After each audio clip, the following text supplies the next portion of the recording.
welcome to the Norm Hyperbolic Podcast. We're here to talk anime, video games, and movies. I am your host, X, also known as Young Morgan Freeman. And with me, as always, is my co-host, Kid Lewis. What's up? It's your boy, Kid Lewis, at it again. Another episode, another video for the books. What's up, man? How you doing today? Pretty good, bro. Pretty good. Yeah, pretty good. This is our solo episode, bro. Our first solo episode of the season. Yeah. Season 2. Yeah, this is exciting, man. I'm always excited when we do a podcast. I'm always nervous before we do a podcast. I'm a little nervous because I feel like sometimes, I don't know, the structure or like, you know, it just, you have so much in your head and then you try to compile it into like something that is more concrete, more structure. Yeah. Do you ever feel that way? Like you overplan? Yeah, or like you just have so many ideas in your head that you want to talk about or like express yourself about, but then you gotta kind of, you're like, damn, I have a time frame and I gotta keep everything very structured, very organized for the people. Yeah. I feel like that all the time. I don't know. Maybe it's just me. All the time with the podcast or all the time in general? All the time with the podcast. Like every time I hop on the podcast, I get nervous because I have so much to say, but I have to organize my thoughts so it sounds coherent, like in order, bam, bam, bam kind of thing. Yeah. Or is it just me?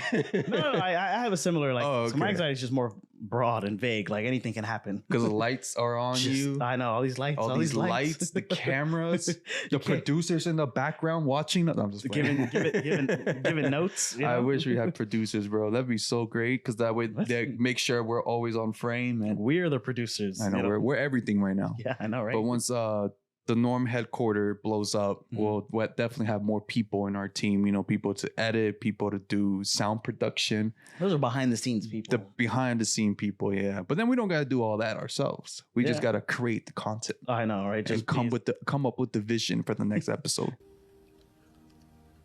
I'm tired, boss. Dictate, you know. Yeah. I was talking about Xavier about costumes that I wish we had a costume budget so that way we can wear like certain gear or certain anime stuff that correlates with the episode. Yeah, I mean it would help out with the video version, but yeah, like it'll be more cooler, you know. But hey, step by step, we're getting there. Step by step, you can't hear the lights in the podcast version, like in the audio. We upgraded. You wouldn't some be of the able to lights. Hear our costumes. Ay, qué lindo, él dijo resplandor. Ay, mierda. I mean, if I had a cape, I would swish it. Yeah. You know what I mean? Things like that. I mean, I'll give you the sound effect that goes with the cape. No, you gotta use every part of the thing. But yeah, man. But what's up, bro? Nah, so this is gonna be our Attack on Titan episode. Woo, I know. We're talking some Attack on Titan. Titan. It just dropped the last episode of the last couple part of days of the last season. Yeah. Yep. Saturday it dropped. If you haven't watched it, spoilers alert. Spoiler alert. Spoiler alert. So I'm gonna let Xavier know, and you guys know. Spoiler alert, because we're definitely going into it. Talk about the whole thing. So this is no longer like, you know, we're with manga people or we're with finally. This is finally done. It's done. Manga and anime both completed. Finally, they're both on the same page now. Yeah. So if you're not with it, I don't know what to tell you. I just don't know. I don't know what else to say. Yeah. But go ahead, man. Let's do so last week's news today. So first, in the realm of anime, so Crunchyroll and Walmart are doing a partnership, like an official brand partnership where Walmart's going to be, Crunchyroll is going to design a bunch of anime merch and exclusive things, and it's going to be giving it to Walmart to sell. So, you know, there's already like anime merch like at Target and TJ Maxx, and I thought they had some at Walmart, or maybe not as much. They might have like shirts with Naruto on it, but this is going to be like at least Crunchyroll. So I know Crunchyroll doesn't own Naruto or nothing like that, but Crunchyroll, if like on the Crunchyroll website, they have like a lot of unique trinkets that they're just going to be bringing to Walmart. Mm-hmm. So I bring it up mainly because they're going to be doing physical Crunchyroll subscription cards. Ooh. So as we talked about this in a different video, but we kind of have like our year planned out. So I have like an idea for like a giveaway that we would do around Christmas. Oh yeah, I'm down for that. Right? Yeah. So we're giving people on this podcast. We'd love to give back. Yeah, on Saturnalia. So I don't know. Just they're gonna have like exclusive mangas, real cool vinyls. So I just thought that was like something that I could bring into with the podcast. Yeah. So then next in the realm of video games, and I don't know if you saw this. I'm thinking that you did, But GTA 6. Yes, I just saw it today. They announced that they're going to be dropping their new trailer for GTA 6 sometime in December. Early December. Early December. So the first couple of weeks of December is they're going to be dropping the first trailer for GTA 6. And I feel like it's been a long time. They usually take forever, right? When they drop a new GTA. It's not like they do it every year. It's like, what, every 4 years? Or has this one been the longest? Wait. I think it's been 10 years, bro. For this one, right? For this one, yeah. I'm excited, man. It's just such I a big love game, GTA 5. Like, and just the amount of time it takes for them, because they're always trying to up themselves. You know what I mean? Yeah. Like they're always trying to like make things more realistic. The missions even bigger and greater. You know, the story better than the last story. So, you know, it's GTA. I don't like at that point, you know, GTA. GTA is GTA. Yeah, it's an immersive world. And they know what they're doing over there. They're always cooking something and they take their time with it. It's not like they're in a rush to drop the next thing. You know, it's not like Call of Duty, like they have to have the next Call of Duty the next year or something like that. Yeah. It's just like we're taking our time. Enjoy the 5, which a lot of people still do. They're always playing online. Yeah, I know. You know, they're always doing the new mods and stuff like that.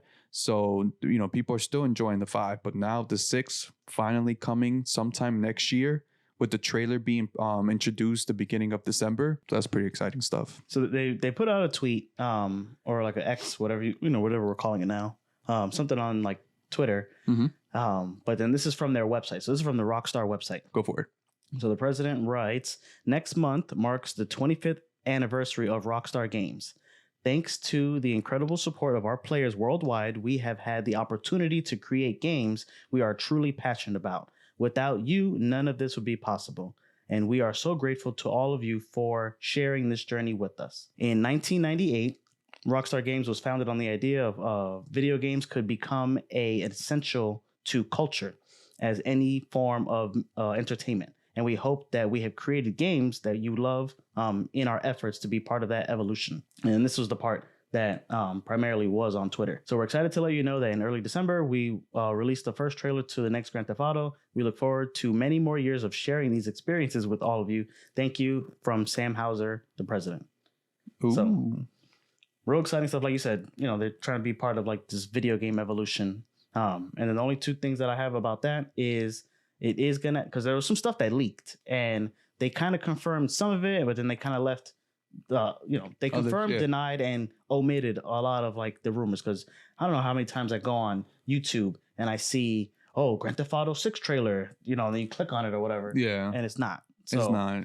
It's either like an upgraded mod that they put it to make it look even more realistic, and they're like, this is how the GTA 6 is gonna look like, or something like that. Right. Well, you click on it, then it says like fan made and not official or whatever. So but I'm excited. I'm surprised. I stopped clicking on that shit a long time ago. I know, right? I'm surprised that GTA didn't want to like drop the game during Christmas time, because that's usually it might come out Christmas next year. Oh, okay. Oh, well, that's dumb to drop the trailer now and then wait a whole more year. Well, so they've been sitting on. Obviously, they've been making this game for a while. And, with all the leaks or whatever. So, he was talking about the next year or next month, December, is the 25th anniversary. So this is my only question for this game. Go ahead. Do you think it's going to be a PS5 exclusive only? I've heard rumors about it, because this game is going to be so heavy, like hardware heavy. Where you're going to need a better system to run it. And I don't think they're going to optimize it for like the PS4, PS3, or, any other system. I think either you're going to have the PS5 to play this. Yeah, I think so. And when the GTA 5 came out, it was meant for the PS4, but it came out like right as soon as was it meant for the PS5? No, it was meant for the PS4. Right. But, but it came out early. So it came out for the PS3 first, right? And then if you wanted to upgrade to the PS4, you had to buy the game again. I think so. If I remember right. So you either had to wait, but people are impatient. I think it came out right before the PS4 dropped. Right? But it was meant for the PS4 because the PS4 had the more faster and processor and shit like that for it to run better. Yeah, but they didn't want people to wait. Like, I'll just wait till it comes out on the PS4. It's like, yeah. So, but I think this time they're probably just gonna make it a PS5 exclusive. I think so. I mean, games are already coming out PS5 exclusive because of just how much the PS5 is powerful than the PS4. So why make a game and then have to like put some software or encoding to downgrade the game in order for it to run on the latest Because they do it to sell it to those people. I know they do it, but at the end of the day, Mortal Kombat 1 is not out on the PS4, but it's out on the Nintendo Switch. But people have complained that it doesn't run as smooth on the Switch. I know, but it would run more smooth on the PS4 than on the Switch. True. You're talking about downgrading. Yeah. So the thing that I have about Grand Theft Auto 6 is that it's going to have a female protagonist. I heard about that. And it's going to be in either Vice City or another Miami fictional style city. I heard they were going to have like Fort Myers, Tampa, like a version of it, not like they're not going to call it actual Fort Myers, but it's going to be like a version of what Fort Myers should look like. I think that's pretty cool if they do something like that because we live here in Florida. So yeah, well, no, it'd be cool. Like Orlando, like an amusement park, Disney style. And they're going to have the Miami part, and it's going to be their biggest map. So bigger than the GTA 5. It's always bigger, bro. Exactly. It's always bigger and better. Could you imagine if they do like the Everglades? Like you go out in... I think there's going to be a part because they've been showing, like if you Google GTA 6, they have like renders or what they think the map is going to look like. Yeah, and they said it's going to be based off in Florida. So you're going to have Miami, you're going to have Orlando, Fort Myers, I think Tampa, and the Everglades. So you could probably jump into like one of those swamp water boats. Yeah. Maybe shoot alligators. Yeah. I think so. Or like go python hunting or something like that. Well, because they have Red Dead Redemption. So it's like, Yeah, you're right. Yeah, they have the software to run that. But every time you see something online, I don't know if it's fake or not. So that's why I'm just... That's true. I don't really like to speculate. And GTA 5 is just so vast. You just got to wait for Rockstar to make their official announcement. Yes, really. All right, so then last, in the realm of movies. So I had 2 bits of news and, every time I try to do the news, as hard as it is to pull, like I try to make it in and around the podcast. So what I have for first is Godzilla -1. The box office for this thing came out, and we're planning on watching it for like when it comes out and doing a review on it. So we have like not a twist. I mean, I kind of want to do a vlog or like some sort of like walking up to, because it is like a big experience as well. I can't come back on this podcast and be like, wow, that was wild. So we're going to be watching it in 4DX. Yes. So I don't know if you guys have any 4DX theaters, like, wherever you are. Have you experienced the 4DX? I did, yeah. I saw... What movie? I saw Blue Beetle. Oh, you saw Blue Beetle on 4DX? How was it? It was fun. The movie was it was okay, but the 4DX has actually made me enjoy the movie a lot. Okay, because the first time I experienced the 4DX, it was when the latest Jurassic Park movie came out. Yeah. And that was crazy. Yeah. That chair wouldn't stop vibrating for anything. And then it kept hitting me with wind, water, spit. I don't know what the hell. Spit. Well, I don't know. I consider it spit because it was like random water just splashing in my face. I'm like, who the fuck is spitting at me? It was dragon spit. Especially when like the TX would roar and then you can see the saliva coming out. It was like water spraying in your face to give you that feel of like it actually roaring in your face. Yeah. So was it too much? Yes. Okay. Yes, and you can't stop it. I think they have a stop button, but you fuck it up for everybody else's. That's because this is like in rows. Yeah, row of 4. Yeah. So I was like, ugh. And it's just like, bam, bam, bam. You can't even eat popcorn. I know, you're not supposed to. I tried to drink my drink, and I remember I opened it at the beginning, and I had to fucking down it because it does like throw you. Yeah, it's so fun though. That shit. And what's not more fun, but I kind of wanted to save it for the episode, but fuck it. Fuck it, bro. Fuck it. Go for it. Just watching everybody else in the theater go crazy. Yeah, it's like the most hilarious thing. Sometimes it's a little distracting. Like I'm not even looking at the movie. You're just looking at people, like reactions. Yeah, because everybody's supposed to go through the same reaction as you. So when if you get thrown. Everybody's getting thrown. Everybody's getting thrown the same. Yeah. So it's just so fun. Is it worth the price? So because it is a little bit more expensive. We talked about it in a different episode. So I actually have the Regal Unlimited app. So it wasn't that expensive. It was like $10 for me. I don't know.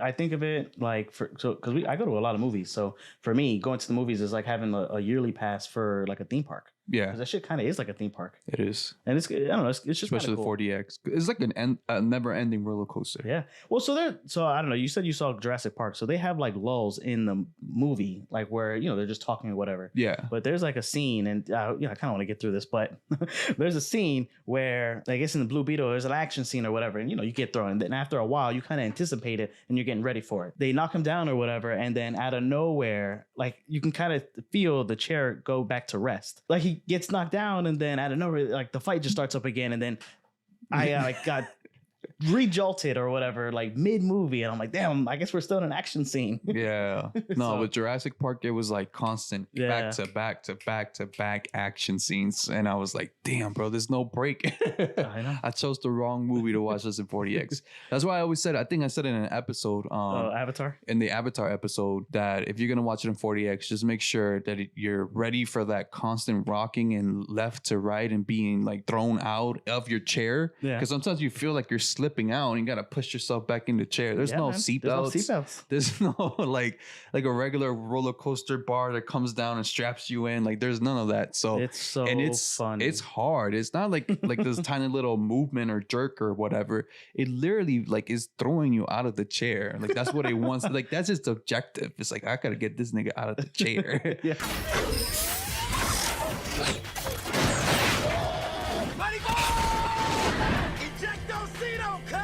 Really? But pick a movie that you think is going to be well worth it. But I would definitely not consider a movie that is going to be action packed. Like because then I just you can't enjoy the movie, man. Especially when you're constantly being jerked around. 4DX though. That's what it's supposed to do. I guess. I mean, you're not saying go watch like a silent movie on 4DX, right? You're not saying that, right? Not like a silent movie. I think I would have been better off watching Jurassic Park normally. Really? I got the full experience for my first time, so that just kind of made me get a feel of what 4DX really is. Yeah. So then like in the future, I would pick like something that I know is not going to be like super packed with action. You know what I mean? Okay. But then again, like I do get what you're saying, like get your money's worth. It's because it is a little bit more pricey. Well, so I mean, you don't have to watch a 4DX then. And don't bring your grandma or anybody with a bad back or so like funny. A messed up hip because there's old people, young people, big people, small people, all just in these seats, and it's just hilarious. It's just so funny. Jesus. So anyway, so Godzilla -1. So we're gonna watch it. It's a movie that came out in Japan. It's Toho Company. They're doing their own Godzilla now. Its opening day was 3 times larger than the Godzilla versus King Kong here in America. Okay. So over there, it released at $3 million day one. That was, though, like a year after COVID. So it was like March 2021. So maybe that's why it kind of hurt Godzilla versus King Kong. And it also came out for free, quote unquote, if you had the HBO Max subscription. So, it's doing big waves. No, I'm excited, bro. Looking forward to see it. And you guys should be looking forward to a review out of that movie from us. Yeah, like the week it comes out. Yeah. So, doing big things here at the Norm. All right, man. What's next? The last bit of news is Bloodborne. So there's rumors about a Bloodborne movie in the works at Sony. So I bring this up because not Bloodborne, but like there's a game that I want to kind of like stream, and it's kind of like in this realm of like Bloodborne, Dark Souls, Sekiro kind of thing. It's a Souls game. Okay. And this is just a rumor.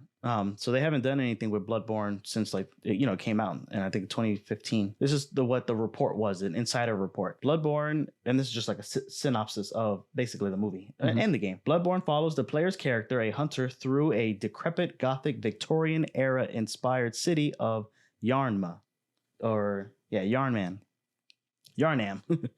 whose inhabitants are affected with a bloodborne disease, which transforms its residents called Yarnamites. Yo, Zan, get your boy, dog. Into horrific beasts. Attempting to find the source of the plague, the player character unravels the city's mysteries while fighting beasts and a surprise. I took out the last part because it is kind of like, not a spoiler, but it's something like a twisty part of the story. I also brought it up because, it does kind of like lean into the topic of the episode, which is Attack on Titan. So quick question before we move on to the meat and potatoes. Yes. Is there a movie or a video game, a specific video game that you would love for it to turn into a movie? Could be live action or animated. A video game that I want them to turn into a movie, live action or animated. Mm-hmm. Take your time, bro. I know. All the time in the world. I know. We'll cut this part out of the podcast.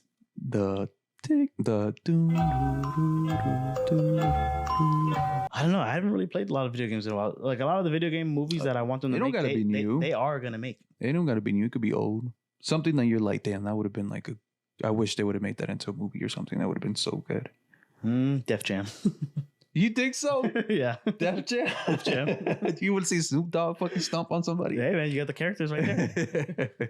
I was going to say Dead Space on mine, man. Dead Space? I like as a horror, but not animated. I think it would look cool animated, but I think they can make a live action one. I mean, they already made like outer space horror movies kind of thing, but I think Dead Space, I like the vibes. Would it have to be like, do you like the Dead Space lore itself, or just the vibe? No, the lore itself, like that darkness, spaceship. And I don't know if you ever, I mean, we played it in the past, but I don't think you ever like played it all the way through, right? No. So the story's actually pretty good. Yeah. Yeah. So, and I like the monsters. They're pretty creepy. Yeah, those creatures. And especially when they come out of like, I feel like that movie will have so many jump scares because like you're anticipating like, oh, he's in the dark. Something's gonna pop out. His flashlight's running out. Yeah, right? Yeah. Just like, have you ever seen the movie what's it called? Silent? That's Silent? Is that movie where like an apocalypse comes, but you gotta be like super quiet? Quiet Place? Quiet Place. Yeah. Like that. Like I love the Quiet Place. I thought it was like a unique concept of a scary movie where like you're like, shut the fuck up. Like that movie is quiet too. That movie sometimes there is no sound, and they don't even talk. Everything's like sign language or like lip reading, or like you can kind of sense like what they're trying to say, because like you would think yourself like at that moment, like if it was you, you'd be like, fucking go, like like you're not gonna say it, but you're gonna like that actually. Yeah. Well, because there's some moments, with sound or whatever, but it was so, I love the way they just capture like even them like stepping on the sand. You can hear like the footsteps on the sand, and then like when they were like step on a leaf and you hear the crunch, and you're like, fuck, bro.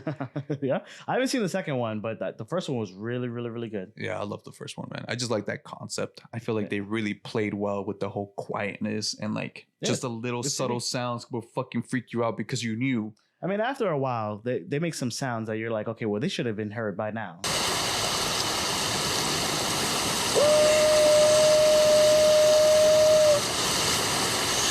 Yeah, but no, definitely Dead Space. If they can play a movie out of it and just play more with like the whole darkness and the whole flashlight thing, I think they could do a lot of jump scares out of that. All right, man. Moving on to the next thing. That was just my thoughts. Now on to the meat and potatoes. On to the meat and potatoes, man. Time to eat, time to grub. Yep, my favorite time. Yeah, the dinner part. Be hungry sometimes. Hungry like a Titan? Oh, yeah. All right, so Attack on Titan. So it was a manga originally written by Hajime Isayama, serialized in Bisatsu Shonen magazine. It's not traditional Shonen Jump, but they are currently doing Blue Lock episode Nagi. So this manga ran for 11 and a half years from September of 2009 to April 2021, going for 34 volumes. The TV series went for 10 years, over 5 seasons, from 2013 to just now 2023. Now, I say 5 seasons just because of like the way that they do their seasons or their parts. So question that I have to you, Lewis, is, and you could even go into like, what your opinion of it, but do you feel like this anime went for too long? The actual animation? Right. Yes. Yeah, because it went for 10 years. Yeah, man, it was dragged on way too much. Like, it was just like, you felt like they were going to finish it and they just kept cutting it out, like cutting it into like small bites and being like, okay, here's this little bit, wait till the next portion, wait till the next portion. And it's like, why are you dragging it so? I get it. In the business point of view, like it's, at the end of the day, it's money. And if they kept dragging it on the way they did, they were going to make more money. Because it is a very popular anime. Like, it got very popular. People were really into it. People were into like the conspiracies, their thought process.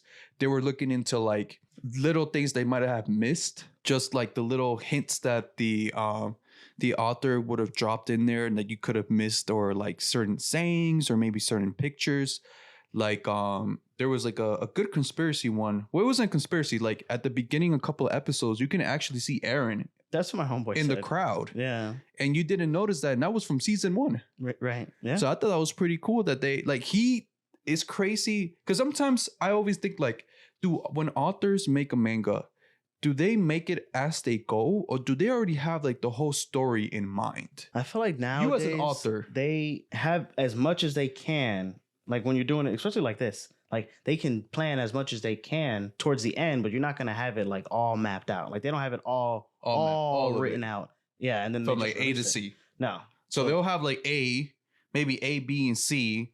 not so much the middle, but maybe they have an idea of what the final, like the finale should be then. Yeah, that's how I think. Or like how it should end. Nowadays, they have more planned than how it was before. Because, you hear about how the creator of Dragon Ball, he had Dragon Ball planned, and then Dragon Ball Z was like a big jump. But that it also just came out like week to week. Yeah. So, especially like how it is now with Super. I feel like they didn't have all that planned when he was writing Dragon Ball. But, that's a big example. But it does feel kind of like weird at points with Dragon Ball. Like some things don't match all the way. Like if like they say it's canon, but you're like, how is that canon? Like I guess you're right in what you're saying, because sometimes there's a lot of plot holes. Right. That you're like, wait, that doesn't add up, or something that they switched up because, whatever reason, it just correlated better, or it was just better to change that portion. You know what I mean? Like certain parts and then you notice it as like an actual manga reader or anime viewer. You see like things like, wait, that I don't think that was meant to be there, but it's something that they just added like final minute, or just to make it make sense, or just to add it there to make whatever is coming up make more sense. Well, with those ones that we named, like Dragon Ball, I didn't mention Naruto, but like there's a lot of plot holes in Naruto too. Yeah. But the thing about those animes is that the action and the style is the focus, where with this one, Attack on Titan, like the story is the crux. Yeah. So I feel like, with something like this, you kind of have to have it all planned out like that. And there was something that they just dropped in this recent episode, like the final episode, that they kind of hinted at like way long time ago. And it finally came out, and I was like, damn, that's something that I remember from like the opening. And they didn't even hint at it in the manga or the anime. They hinted at it in the opening, because how sometimes in an opening it'll kind of tell you the whole story or the whole season in the opening. That's like true. Who's gonna like fall in love, and they just do. Yeah, they add like little hints, or like the things that you normally wouldn't pay too much attention to. It's usually like right at the beginning. You're like, oh, if you watch it, you technically get like hints of like what's coming up. And then if you keep watching the show, when those things do happen and you see it in the intro, then you're like, damn, it was right there the whole time. So that's another reason why I try not to watch intros. I know I watched it the first time just because it's so much hype, but definitely like with the music as well. So at least on Crunchyroll, there's no option to skip the intro. That's true. So I just want to quote something because they did an interview after the series ended with Hajime. Isayama. They did an interview with him, and something that he had said, and I'm going to quote right now, he says, that was pretty much there from the beginning. The story that starts with the victim who then goes through this story and becomes the aggressor. So basically, he had already envisioned the ending right from the beginning. So he kind of already knew how the ending was going to go, or like what he had in mind for the ending right when he started producing this anime. Yeah, or the manga when he started making the manga. So like he kind of already knew. So he kind of had the beginning and end, and then he just needed the middle. He had like imagine, okay, well, this is how I want it to begin. This is what it's going to be about, and this is how I want it to end.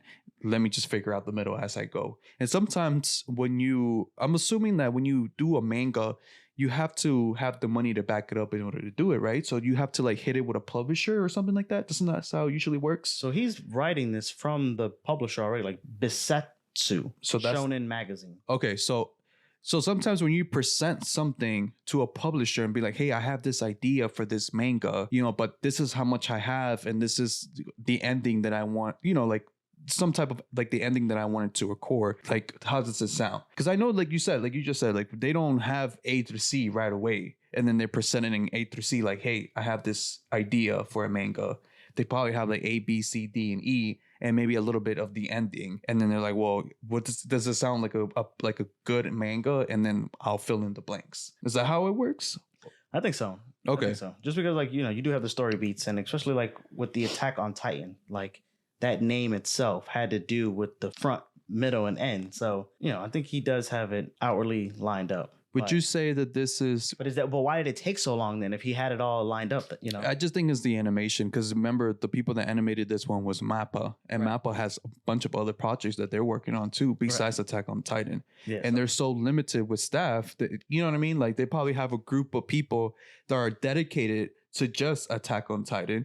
they have a group of people that are dedicated to another anime that they're producing, and so on and so on. So when they're done with the anime, they're probably like, hey, can you jump on Attack on Titan's group and help them out Right. so that we can start releasing this stuff? And like you said, we had said that a lot of these people aren't even getting paid good because we're not supposed to watch it for free. Because us like going to those websites that we can watch anime for free doesn't really gain anything for the people creating it because they don't get paid from that. Who's we, bro? I'm just saying, like the people. I'm not talking about you and me. Yeah. I'm just saying we have Crunchyroll. We have Crunchyroll account, like, but Crunchyroll actually, like us having that account, that money goes to those people. They make a portion of that because that's how they make their money. But when other people go to like those websites where they can watch it for free, just know that it also affects those production houses because they don't make money from that. Yes, they get their content viewed. Yes, we share it. Yes, we make podcasts on it. You know what I mean? We put it out there for people to watch, and then we make short videos. We make TikToks. We make reels about it.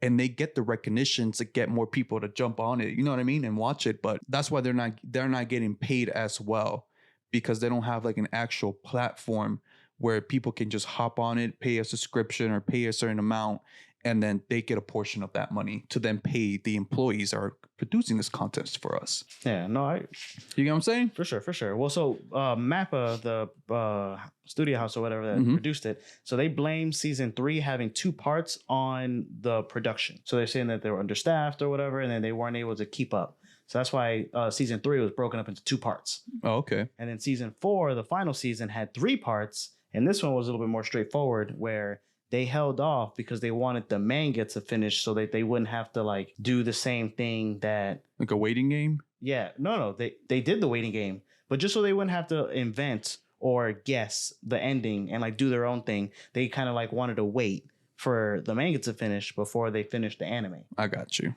So, because like I said earlier, the manga finished in 2021, 2023 right now, but that was like 2 years ago that it just finished. Like it went for 11 and a half years before it finished. Yeah. So that makes a little bit more sense. The first 3 seasons of the anime was produced by Wit Studio. So they did Spy X Family, Vinland Saga, and this other anime called Ranking of Kings. We had talked about it on our last episode. It's an anime that they're showing for free on the Crunchyroll streaming site. So we had talked about it. We said that, it looked kind of weird. I didn't really do too much research on it. I kind of wish I did, because a friend of mine is watching it and he says it's actually really, really good. Oh, I haven't seen that one. Ranking of Kings. It's kind of like it's not like Game of Thrones, but it's like it looks innocent, and it's not. I haven't seen it. I haven't seen it, to be fair. So Attack on Titan started innocent. Innocent Aaron. No, I mean, hopes and dreams of what's beyond the wall. The style makes it look like kind of kiddish, but it does handle like adult themes, and like there's like a bad guy who looks like the bad guy, but he's actually a nice guy. And there's a bunch of stuff like that. So Wit Studio did these animes for the first 3 seasons. Then the last seasons were done by Mappa. And we have a video coming out about that, like actual production houses and which one we like the most, because some production houses do way much better in animation than others. For that episode, I kind of want to get into, I don't want it to be a controversial episode, but I kind of want to do a lot of research about these different studios and how they compare, like how their whole business is over there with how manga gets adapted into anime. Yeah. Like who's in charge? Like why does some go to some animation houses and why does some go to the other ones? Why is there a switch like this where, the first 3 seasons of an anime will be I can name one anime that got ruined because of that switch. One Piece. Not One Piece. Oh, my bad. One Punch Man. One Punch Man. Yeah. When everybody was saying like how great One Punch Man was in the animation on season 1, but when they dropped season 2, they changed animation house and people were complaining about that. Well, I mean, the thing with Attack on Titan is that, not that you don't really notice it, but like the last episode came out and that shit looked kind of clean. Like because Mappa, bro. They do clean work over there. So ones that they do is they do, like you said, they do a bunch of animes. Right now they're doing Chainsaw Man, they're doing Hell's Paradise, Jujutsu Kaisen, and now they do the 2nd season of Vinland Saga. Oh man, they were cooking with Jujutsu Kaisen. Yeah, right. Ooh, I don't know. Have you watched any yet? I watched like the first couple episodes. Okay, so I've seen the fights. Like I think the fights are good, man. On top of like the hand-to-hand combat. Oh my god, it's good. That's nice. Mappa drops heat, man. Mappa also produced Wait, I don't think it was Mappa. Was it? There's a production house that starts off like with a motorcycle thing. Like it was in the start of Megalobox. Megalobox starts with that production introduction, which is like a motorcycle. I don't know if it's Mappa though. I don't know. I'm gonna give it a second. TMS Entertainment. TMS. I like TMS. They're the ones that did it. I thought it was Megalobox. My bad. So it was made with TMS. They did Megalobox. Who? TMS. No. I thought it was Mappa that did it. Okay. No, you're right. TMS, and they usually have like a little clip of their introduction, and it's like a motorcycle rider, and it looks pretty cool. So it was TMS Entertainment that made Megalobox. The reason I like TMS, and it only came from like a couple articles, but out of the companies that I've been reading about, like Madhouse. Have you heard of Madhouse? They treat their employees nice. Yeah. At TMS. TMS? Yeah. Or at least they pay them nice. So how about the other ones? They don't treat them nice? I want to save it for the episode. But that's true, man. There's a lot of research to do on that one. There's a lot of questions. Mappa is one of the ones that, is in like with controversy. Like when you hear about like that they sleep at their desk. They sleep under their desk and they wake up and they, just all day. Back at it. Yeah. They're and they're hardworking too. Well, you know what? I've heard that the work ethics in Japan is really harsh. We're gonna do an episode. Look at Xavier. Like, there's a lot of good information in there. I know. But we're here to talk about Attack on Titan. Attack on Titan. So before we get into the final episode, I kind of wanted to go into Game of Thrones comparisons. So because you in a previous video, and I think it maybe had even been our first video, talked about how Attack on Titan is very similar to Game of Thrones. So not 1-to-1, but in like these vague themes. Yeah, like the. So you want to go into that or? Yeah. So I've said in the past that it reminds me of Game of Thrones, just like the twists and turns. There was a point, especially my number one complaint when it came to Game of Thrones was the fact that they kept switching the main character. Right. You felt like one person was the main character because like all the information and like the amount of screen time that they got made you feel like they were the main characters, just so then they could get killed off later. And you're like, wait, I thought that was the main character. I thought it was like the focus of the show was that one character. And it's not. It's like you get a bunch of different characters. So there was a point in Attack on Titan where Eren dies. And you're like, whoa, I thought he was the main character. So you're like, wait, if it's not Eren the main character, is it his friend Armin? Armin? Is it Armin? Is Armin the main character? And then later, like 2 episodes later, you see this brand new Attack on Titan. I'm like, bro, that looks just like Eren. Bro, is that Eren? And then you like figure out it is Eren. And you're like, oh, so he is the main character. So they do like little hints like that. And it was like one of my first, maybe not the first to ever do it, but I felt to me like that was the first anime that I've ever seen the main character get killed off and like disappear for a couple of episodes. But that's just me. That's just me. There's probably is an anime out there before Attack on Titan that probably did the same thing. But to me, I can't remember any other animes where I felt like the main character was dead. And I was like, what the hell? Like, so the thing that's different, I guess, is with Game of Thrones, when they kill the main character, it is like, not that it's on purpose, obviously, but that it's a subversion of like who you think this guy is the hero, and you think like he actually is the hero, to be honest. Like he's the most goodest guy or whatever, and they kill him to show that the world kills good guys. Place. Yeah, so if you have to be witty, outsmart people, and sometimes evil in order to, or just selfish, like selfish, in order to like stay alive in that world, in that world of Game of Thrones. And it kind of is like that with and it is game, and and I like the phrase Game of Thrones because it is a game. It's like a chess. Harry, it's you that has to go on. I know it. Not me, not Hermione, you. Where you have like you're either the knight, the queen, but you got to figure out like where you're at in that chessboard and how to survive. Yeah. And if that means sacrificing some of your good people, your foot soldiers, or even your king, then that's what you have to do in order to beat the game, right? No, man. If you sacrifice the king in chess, you lose. Going to sacrifice himself. No, you can't. There must be another way. Oh, well, I don't know. Okay, it's just to show you I haven't played chess. So I was just thinking like that. Like there was send the king, protect the knight.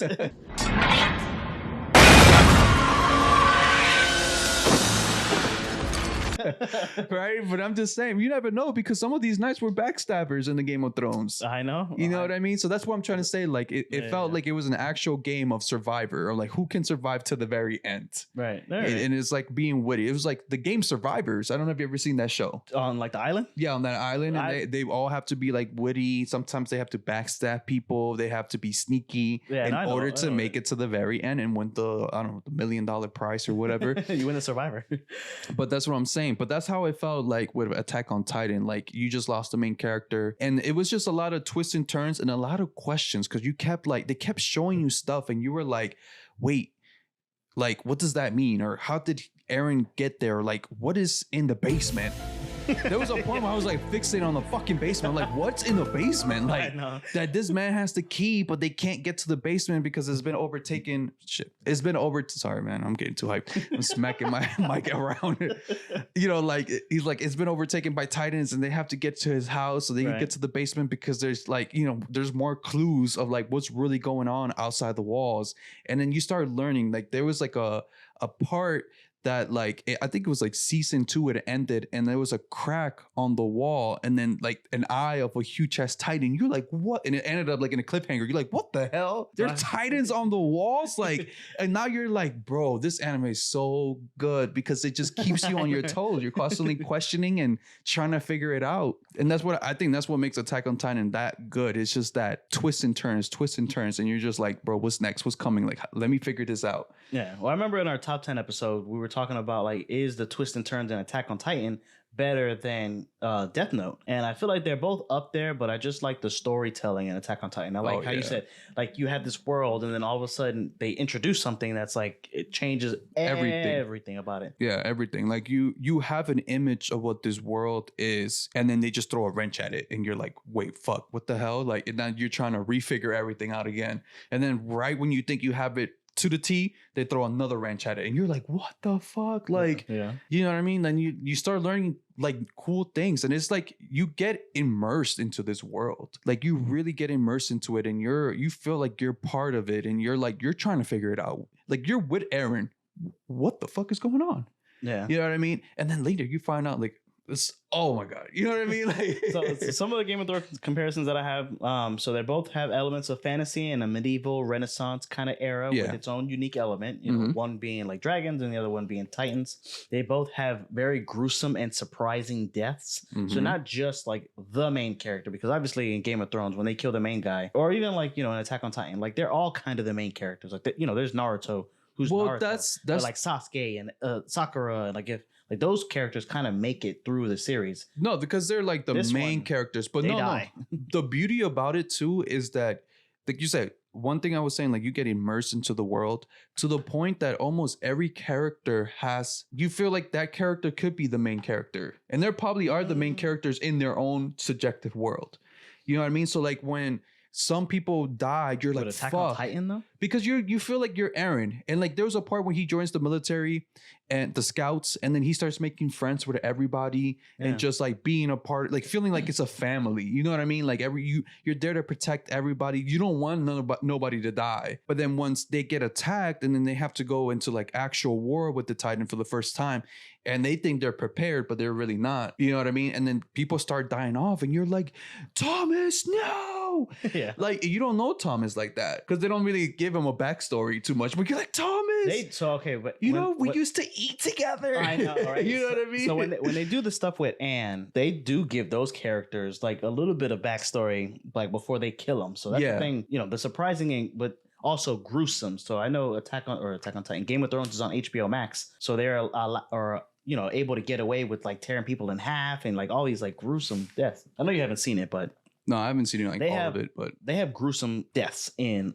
Game of Thrones. So they're also both very political. So Attack on Titan gets more political towards the end, while Game of Thrones, you know, starts with the Game of Thrones. They have betrayal. So both have betrayal. And then that's kind of like not a downfall, but that's something that kind of bothered me while I was like rewatching it, even this most recent time. But betrayal, all the betrayal on Attack on Titan or Game of Thrones? Oh, okay. Like they're switching sides all the time, and then, you know, they even say it. Like there's a point towards the end where I think his name is Connie. He's like, he's like, what? Aaron, is he on our side or is he not on our side? And they go to save him and then teams up with them, but then he fucking betrays them. And he's like, I am so sick of all this betrayal. And I'm like watching it. I'm like, yeah, you and me too, Connie, man. I'm like, goddamn, I can't tell whose side am I on? Right. You know? Because it's that's the beauty of Attack on Titan, because you get presented with 2 points of views of like, what do you think they should do to correct the madness of the world of Attack on Titan, to correct their economic or their social status, or, you know, whatever is going on at that moment. You're like, okay, like maybe they should do this or they should do that. But there's so many point of views that are then pointed out to you that you're like, you don't know where to stand, because this sounds pretty good. This sounds like this might fix the problems, but this might sound like it fixed the problem. And I think there's a huge dilemma in that world. And then I get what you're saying. Like Connie was like very confused because he's like, well, I don't know what is right and wrong anymore. And especially when they keep getting introduced to new information. And it's not like, oh, it's small information and it's like whatever. No, it's like huge important information that could literally change their way of thinking, their way of how they're going to run the world. You know what I mean? Like, but the way of who's evil and who's good. The way they handle it is decent as far as like the way it ended. And I do want to talk about, you know, the ending, but the thing that I like and dislike is that it's all generational. So they do a lot of flashbacks, and then you're also unsure about who. Obviously, the people who are like beating the kids are the bad guys, but there's just so much like politics and kingdoms and knights and shit that it's like, okay, well, who's the bad guy? Who's like, who's oppressing and who's just like retaliating? And that's the beauty of it, because in the beginning of season 1, you're shown that there is a common enemy. That's right. Like there's one common enemy. That's the enemy. That's what we need to take down. And then in season 2 or maybe season 3, you then later learn about what's on the other side of the walls, on the other side of the island, and their point of view of why Paralysis is the common enemy, why they need to be exterminated.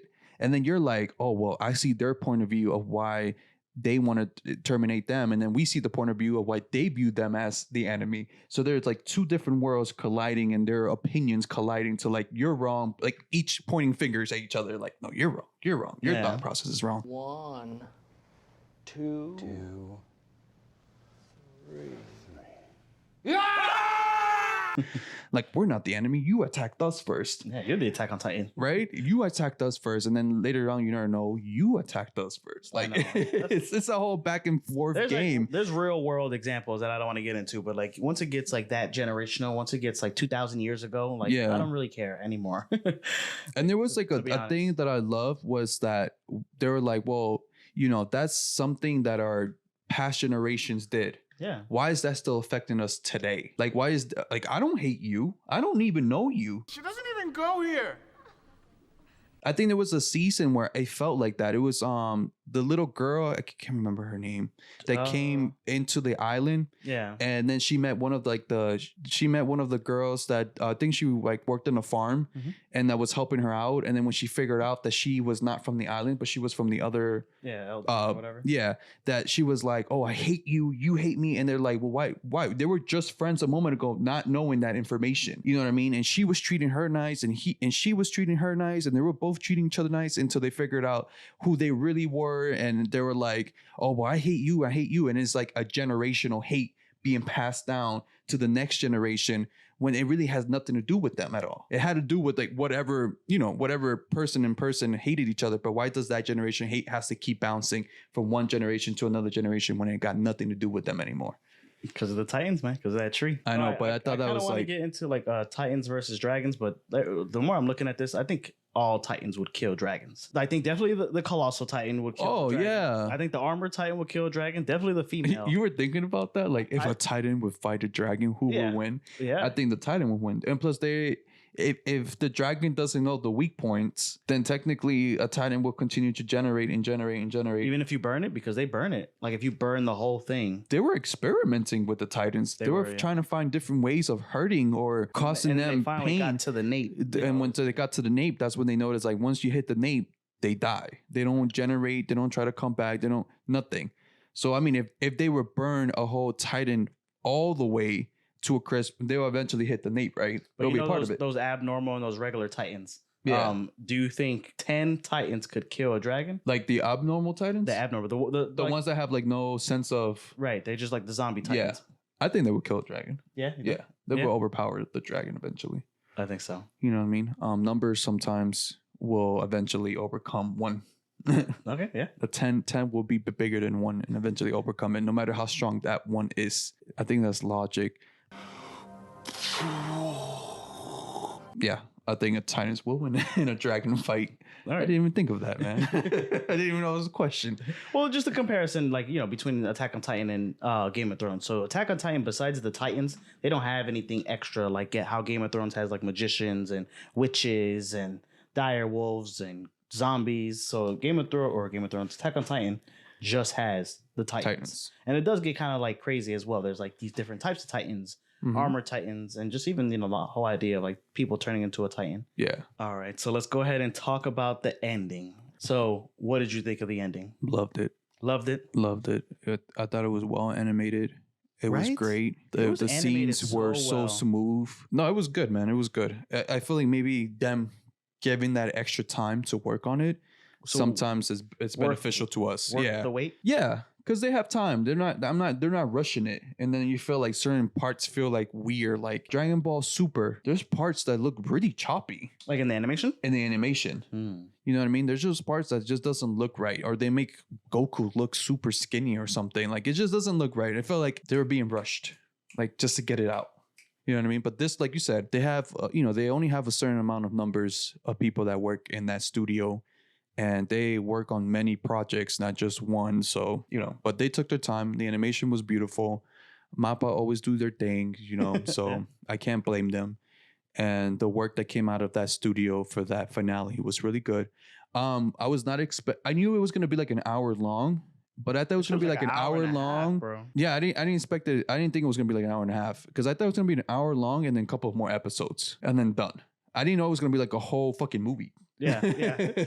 Well, I mean, it was like so it's 3 episodes back to back because they even started. Like, it was like chapter 1 or like chapter 1, 2, 3, and then this most recent one was 4, 5 in the final. Yeah. Chapter.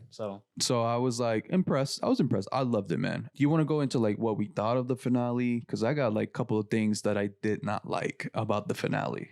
Yeah. So actually, I mean, as far as I think so. As far as for me, I did like it. I liked it a lot.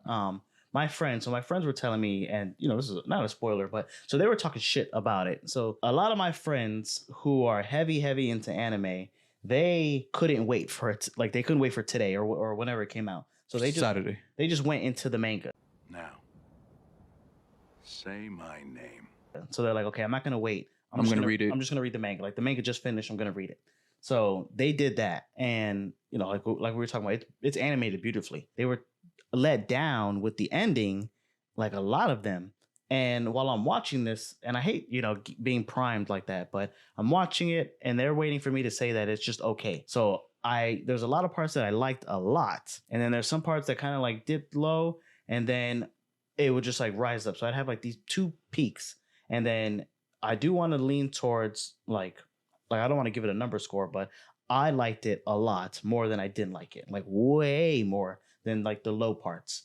So as far as like, so to you there was more this big, long, ongoing manga and anime. So to you there was more positive than there was negative. And like was there okay, so I want to go into the things I did not like. Good. And then that way you can point out the things you didn't like. In this finale, I personally thought they did Levi wrong. Really? Why? He was they did him wrong. I'm gonna explain why I think they did him wrong. They gave him the ending that he wanted. That's not the ending. Was him killing Zeke. That was his final objective, his final mission, especially for his Captain Irwin. Yeah. That was like literally what he wanted the most. And he did. it. Okay, after that part, I felt like they did him wrong. I thought they were friends. No, they were never friends. So he knew how many people Zeke had killed. Zeke and Armin become like friends or whatever in the afterlife, and then Zeke comes out of the Aaron, and he's like waving. He's like, "Hey, Levi, is this who you wanted to see?"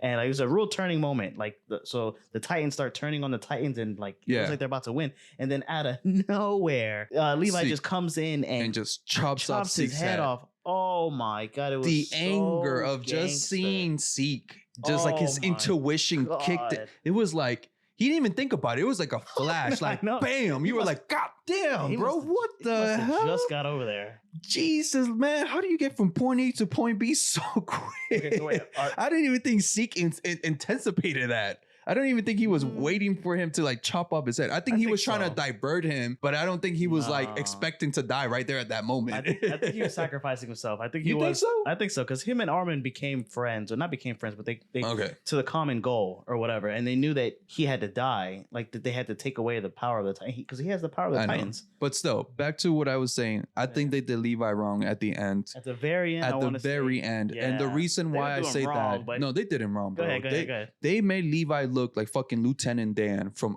Forrest Gump.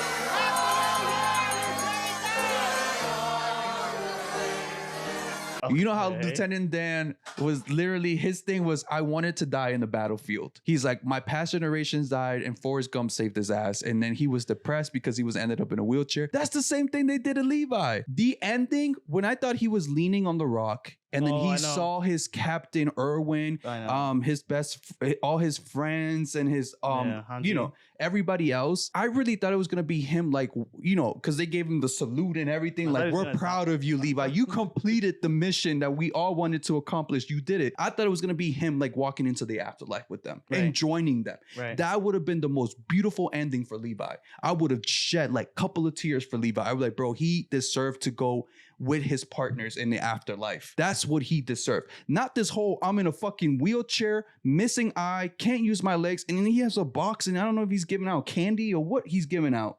That was his ending, bro. He didn't even go to the ship towards the end to go back to the island. He literally stayed there because he's useless now. Oh my God, he's giving out candy to the kids. He's useless now. You think Levi's ending? What, you think that's what he wanted? To give out candy, to be paralyzed, missing one whole eye? It's a peaceful life. Just to give out candy? They did, just like Lieutenant Dan, they did him wrong, bro. I was thinking more like Mike Guy. No, bro. Mike Guy, at least he had... No, bro. Levi should have had died in the battlefield and joined his brothers in the afterlife. That would have been the most respectful way of ending Levi's character. That would have been the most respectful way to do it. It would have been badass. He completed the mission, and he finally got to join his crew. He finally got to join his platoon. That's what should have happened. The same thing that they did for, what's her name? Hanji. The same thing they did for Hanji. She sacrificed herself. And at the end of the day, she got the best justification. She got to sacrifice herself for the greater good. And then she got to see her platoon in the afterlife. She got to join them. But Levi was the last one standing. So why... So you wanted the scouts to die with him? Yes, he completed the mission. So he can die? Yes. Why leave him in a wheelchair? To be alive. And do what? Pass out candy? To be the leader of the next generation. He wasn't even the leader. It literally just showed him in a wheelchair on like this weird farm giving out candy to people. Or what? I don't think it was candy, but whatever the hell he was candy. It was lollipops and shit, yeah. That was his ending. Levi, the greatest Ackerman, the greatest fucking scout to live. This man was a prodigy, and this is how they finish him off in a wheelchair giving out candy. They give him a happy ending. I think you're fixated on the candy. No, bro. No. You think they just park him there? No, I think so too. You think he's like a vending machine now? Bro. They should have just let him die in the battlefield and join his brothers in the afterlife. That would have been that would have been dope. Greatest way to let Levi go. I mean, I felt so hurt inside when I saw that after seeing him in a wheelchair. I'm like, bro. I did. I was like, why? Why, bro? They just should have let him die. I know. He was on the verge of dying anyways. That man was his body was so fucked up from the last fight with his brother Zeke. Irwin's brother Zeke, like he was already fucked up from that last fight, and he pushed his body. Yeah, and he pushed his body to the limit to kill Zeke. Completed his life goal mission. That last mission he had to complete, he did it. Let the man go. They should have just let him go, bro. You can live in a wheelchair. Fuck that, man. Fuck that. So if you get paralyzed, what? That's it for you or what? Nah, man. He did what he had to do. Right. He was one of the greatest. He was a prodigy. And for them to just let him live in a wheelchair was messed up. I think they should have just let him go and joined his brothers in the afterlife. That's it. It should have been, the scene should have been them standing in front of Levi, giving him the scout salute, and then Levi returning the scout salute and walking towards them to join them in the his afterlife. legs are broken. No, like I'm talking about like leaving his body behind, Right. his afterlife, like walking towards them. That would have been such a beautiful ending for Levi. And it's not like they needed Levi afterwards. It was done. His whole life was to kill Titans. There is no more Titans to kill. He literally trained from little, like that's what he gave himself to do. He trained himself to the fingertip of how to kill Titans. Now he doesn't even have that anymore. Now he's in a wheelchair handing out lollipops. Stop it. Get some help. Okay. Come on, bro. Don't do Levi like that. That was my only downfall to that. That's it. That's the only thing. The other part was, I think it's crazy, and this falls back to the ending. The author, he said that he could have changed the ending to make it a little bit more positive, or more like, Eren gets to live, he gets to maybe go on a secluded island with just Mikasa and then live their life together or whatever. Because technically, that's what Mikasa wanted. So a thing that I noticed was that with Jameer, I felt like she loved King Fritz, right? Right. To the very end. Even though King Fritz didn't give a fuck about her, treated her like shit, caught her tongue, impregnated her 3 times, had her kids eat her just to continue the power. King Fritz was a fucking asshole. But she loved this man to the very end. The toxicity or whatever, she didn't care. Right. She just loved this man. Even after afterlife, she still served them, right? Right. I felt like Eren had to show her that it was okay for her to let go of this love that she has for, or this thing of this urge of wanting to continue to serve the king. He had to show her that she could let go. And I felt like he showed her by showing her Mikasa. Like, hey, Mikasa is technically you, because Mikasa was willing to do anything. She even said it. I am willing to give up my life for Eren. Like, I'm willing to give up my life. Like this, she would literally have ride and die for this man, no matter what decisions he ended up taking. Like she wanted to be part of him. She would have probably been like next to his side as he like killed the whole population. She didn't care. Like she wanted to be there with him. And of course, Eren knew that. So that's why he constantly kept pushing her away. Like just pushing her away. Like, no, you stay on that side. You stay on that side. Let me do what I got to do. You stay on that side. You stay with Armin. You stay there. You know what I mean? Like, I hate you, blah, blah, blah. I never loved you. I never cared about you. Like, you're ugly. You're disgusting. I'm going to kill you. Give me $200. Well, like he was generally trying to hurt her. But I feel like he was showing Ymir that if Mikasa can kill me, no matter how much she loved me, she can let me go, then you can do it too. And at the end of the day, Mikasa ends up killing Eren, right? Knowing damn well that she would never see Eren again. Maybe in their like past life or whatever. But knowing that she was going to live the rest of her life without him. And like that was like a very tragic moment, like very sad, because like she was sitting on the tree next to his tombstone and she started like busting out crying, just of her thinking of the thought that this is it. Like, I'm never going to see Eren again. The man that I grew up and loved and cared about, I'm never going to see him ever again. Mm-hmm. And then like, with the whole bird coming in and like grabbing her scarf and like, that was him showing her like, I'm still here. That's a part that spiritually, I guess. You know what I mean? That's a part I didn't like.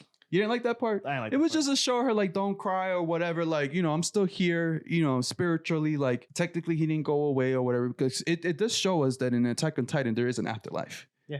So, it does show us that. So he is somewhere in the afterlife. But I felt like that was the point. Like, that was a secret mission for Eren, was to show Ymir that she had to let go. You know what I mean? She had to let go of this love that she has for King Fritz and the urge to constantly do whatever he wants her to do. You know what I mean? And by showing her, like, if Mikasa can do it, you can do it. And that's why she kept popping up, like, for Mikasa, like, smiling at her, like, especially towards the end when he killed her. She was, like, behind Mikasa when Mikasa was cutting Eren's head. She was, like, behind her. And it was, like, her seeing, like, okay, so if she can kill her man, then I can let go of mine. Yeah, I think so.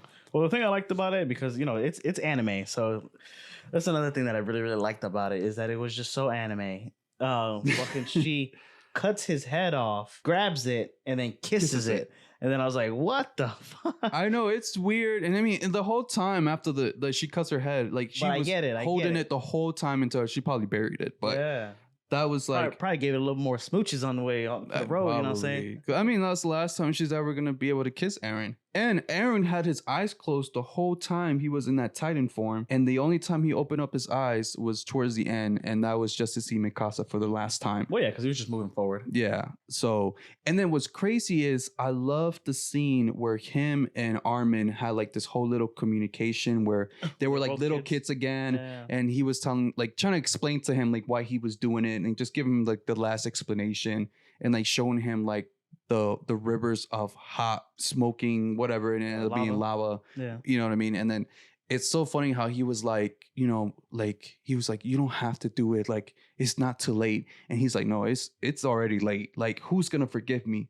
I killed 80% of the population. And then like the little water that they were sitting on just turns into like blood and there's like bodies everywhere. And like when he like digs into the water, he puts up like teeth and hair. What do you think about the water? Turning red? Yeah, like or the blood. You know? Well, that was a representation of like all the people he's killed through the Rumble. So like, they were so focused on stopping Aaron, the Rumble was still going. People were still dying and crazy fast. It wasn't like, I thought it was like maybe they killed off like a little bit of the 80% of the population was killed. That's a crazy. If you do the math, I don't know how much was the population of the world. I think we're at 7 billion. 80% of that. That's a shitload of people dead, bro. Yeah. There's no way of coming back. That's what I'm trying to say. Aaron knew there was no way of coming back from that. Him? Like his people soul? were gonna hate him. Yeah, now I'm talking about his soul. I'm talking about like him actually just saying like, you know what, fuck it, you're right. Let me just stop it and hope for the best. Hopefully people will forgive me. Did you kill 80% of the world, bro? Well, that's the way that Armin describes it at the end. Is that we killed 80% of the world? Yeah, he was trying like, to we saved 20% of the world. He was trying to like carry that weight on him too. Yeah. And I think like there are both, because he also killed people. Armin also killed people, like especially when he like landed in as the Colossal Titan and literally killed like over so many people at the harbor or whatever. So like he did his share of killing too, but not like Aaron. Yeah, 80% is a lot of fucking people, bro. So I thought that was like sad, and I mean they were like best friends. Literally like brothers. Did you watch like the credits? Yes. All the way to the end? Just okay, so this is my thought process on that. I was like, so in the end of the day, humans are humans. And I feel like what makes a human is emotions, right? Charles Darwin has like a book where he talks about, or not Charles Darwin, I think it's Mark Twain, where he says humans are, or maybe humans and chimps, we're the only animals that blush. So I think like that kind of like falls into like an emotion thing. Yeah. You know what I mean? So I feel like we what makes us like real like humans, or like what separates us from everything else is emotions. And I feel like no matter, like he wiped 80% of the population. Cool. So that leaves 20% that they can then rebuild, right? But at the end of the day, that whatever 20% that's left is going to still hate on the paralysis people, right? Because they know that it was their people, technically not their people, but it was Aaron, but Aaron belonged to their people that killed off 80%. So the hate was still going to be there no matter what. But the beauty is that Aaron foresaw that. He saw the future. He saw that eventually it was going to come to a full circle again, which it did, as we saw in the end credits, right? It came to that full circle of war happening all over again. So he foresaw that. But the reason he continued to do it, even though he foresaw that what he's about to do is not going to change the course of humanity, it's still going to repeat the cycle. He knows that there's no way of breaking that cycle. Humans are humans. And unfortunately, that's just how it is. Eventually, somebody's going to get greedy. Eventually, somebody's going to become hungry for power. Eventually, vengeance and anger is going to take over. That's just part of humanity. So he knew that cycle cannot be broken. It's just, but he stopped that cycle long enough for his friends to live a free life. And that was enough for him. As long as he can give Mikasa, Erwin, and the rest of his friends that ended up living and their families the freedom that he wanted, that was enough for him. And he did. He gave that for like multiple generations, just that freedom, because they had to start all over again. Yeah. So they didn't have time for money. Like they didn't have time for like that hunger power. Eventually it came to it, as we can see in the credits, that eventually it does happen. And then they end up attacking the island again and destroying it. Yeah, I like all of that. So like, you know what I mean? And that's the message that I got from it. It's like, okay, so, because I was saying like, if he saw that in the end of the day, everything he did was just going to lead to war again. Not saying it's going to lead to war like right the next day, but it was going to lead war generations later. Then why do it? Why give up your life? But then I thought about it and I'm like, well, because he wanted freedom. Like the whole thing was about being free. And he knew that he had to sacrifice himself. Yeah, but there is no true freedom. There's not. Like there's not. And there's a point where Aaron thought that the freedom that he was going to get was when he saw the wall and saw the ocean for the first time. He visualized freedom because he thought that there was nothing more out there. He thought that it's a fresh start. And that's what he felt like. Oh, it's a fresh start out there. But once they actually hopped on the ship and went to the other side, he saw that it was the same problems over there. Phantom, racism, power hungry, the same thing.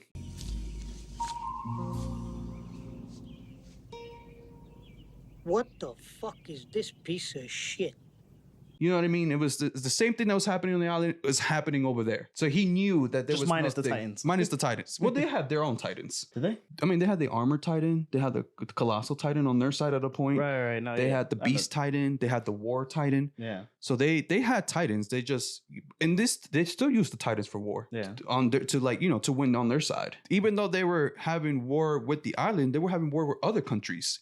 Because they had the Titans or partial of the Titans. Right, yeah. All that so that's what I'm saying. Like once he actually went to the out of the island and saw that it was the same bullshit, he was like, well, then there's no real freedom. There was a point when he thought there was freedom because he thought that there was nothing beyond that. There was a fresh start beyond that. Something that he can create or something that, people can just leave the hate behind and start fresh. But once he went there, he like looked around. He's like, it's the same bullshit. And in that season where he's like sits down where when he sits down with Reiner, and they're having that one-on-one conversation like underground. Yeah. And he's just basically explaining it to him like, you guys are doing this. You guys are going through the same shit we're going through in the island. What's the difference?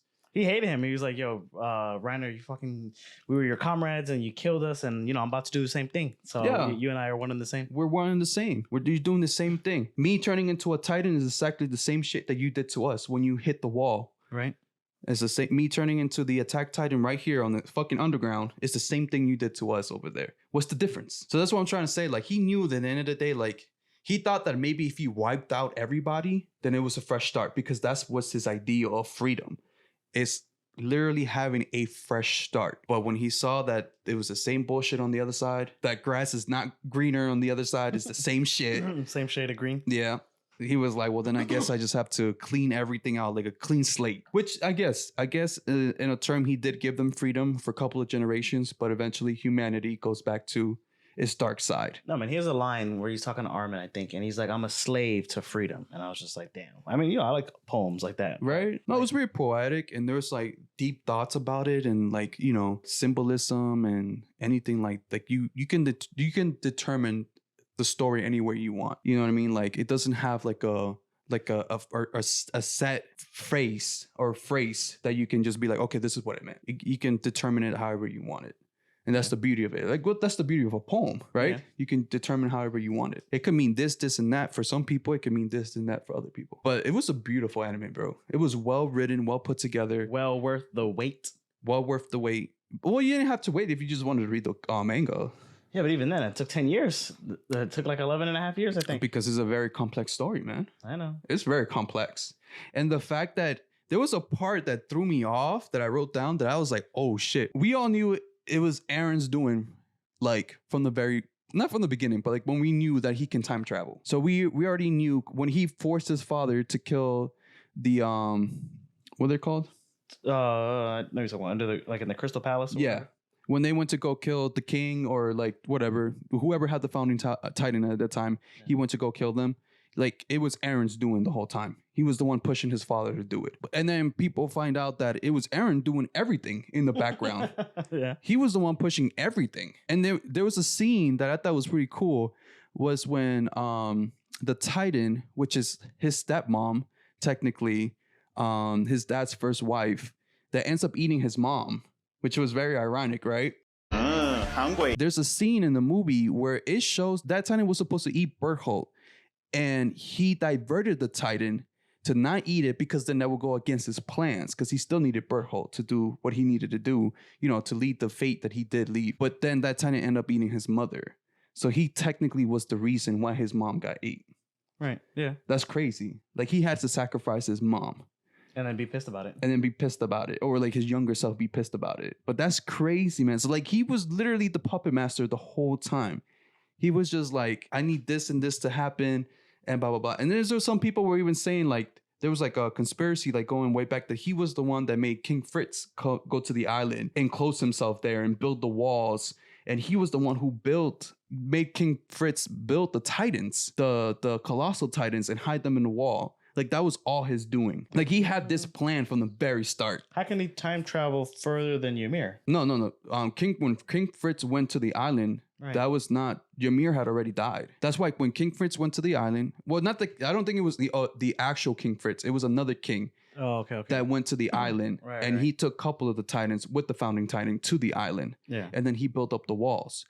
But eventually he was able to like, because he's in the far future, so he has access to everything because of the royal blood, right? Because he needed the royal blood in order to activate the attack Titan's powers plus the founding Titan powers that he has with him, right? So he was able then to time travel all the way to the past and convince or tell that king, which I forgot his name, to go to the island, built the walls, built the colossal Titans in the walls because he's going to need it in the future for the rumbling. That was like something I read online and I was like thinking about it. I'm like, is that possible? So he was pulling the strings way back. Maybe. Like he was the one, he was the reason why, because I was thinking about like people were saying like, oh, well, the reason that king built the walls and built the colossal Titans was for protection, like just in case that he needed to ever activate it. You know what I mean? But then I was thinking to myself, I'm like, yeah, but they never did. Years and years and years went by and they never had to activate it. But the moment Eren is born, Eren has to activate it. So did Eren just set that up from the very beginning as like a domino effect? Maybe. Think about it. A little food for thought. Food for thought. Yeah. So then the only other thing that I didn't like about the ending was like the little like an amoeba like the worm that came out of Eren that started attacking them, and then like I didn't really like that. I knew it had to look like something, and that's the best thing that it could look like. But it reminded me of the worm from like Akira. Yeah, or the slug from Naruto. Yeah, it was like a slug. It was like a weird. It's supposed to be like not a mitochondria, but what am I trying to say? Like an amoeba. It's supposed to be like a little bacteria, something. Worm. Yeah. So I was just like, it's kind of too weird.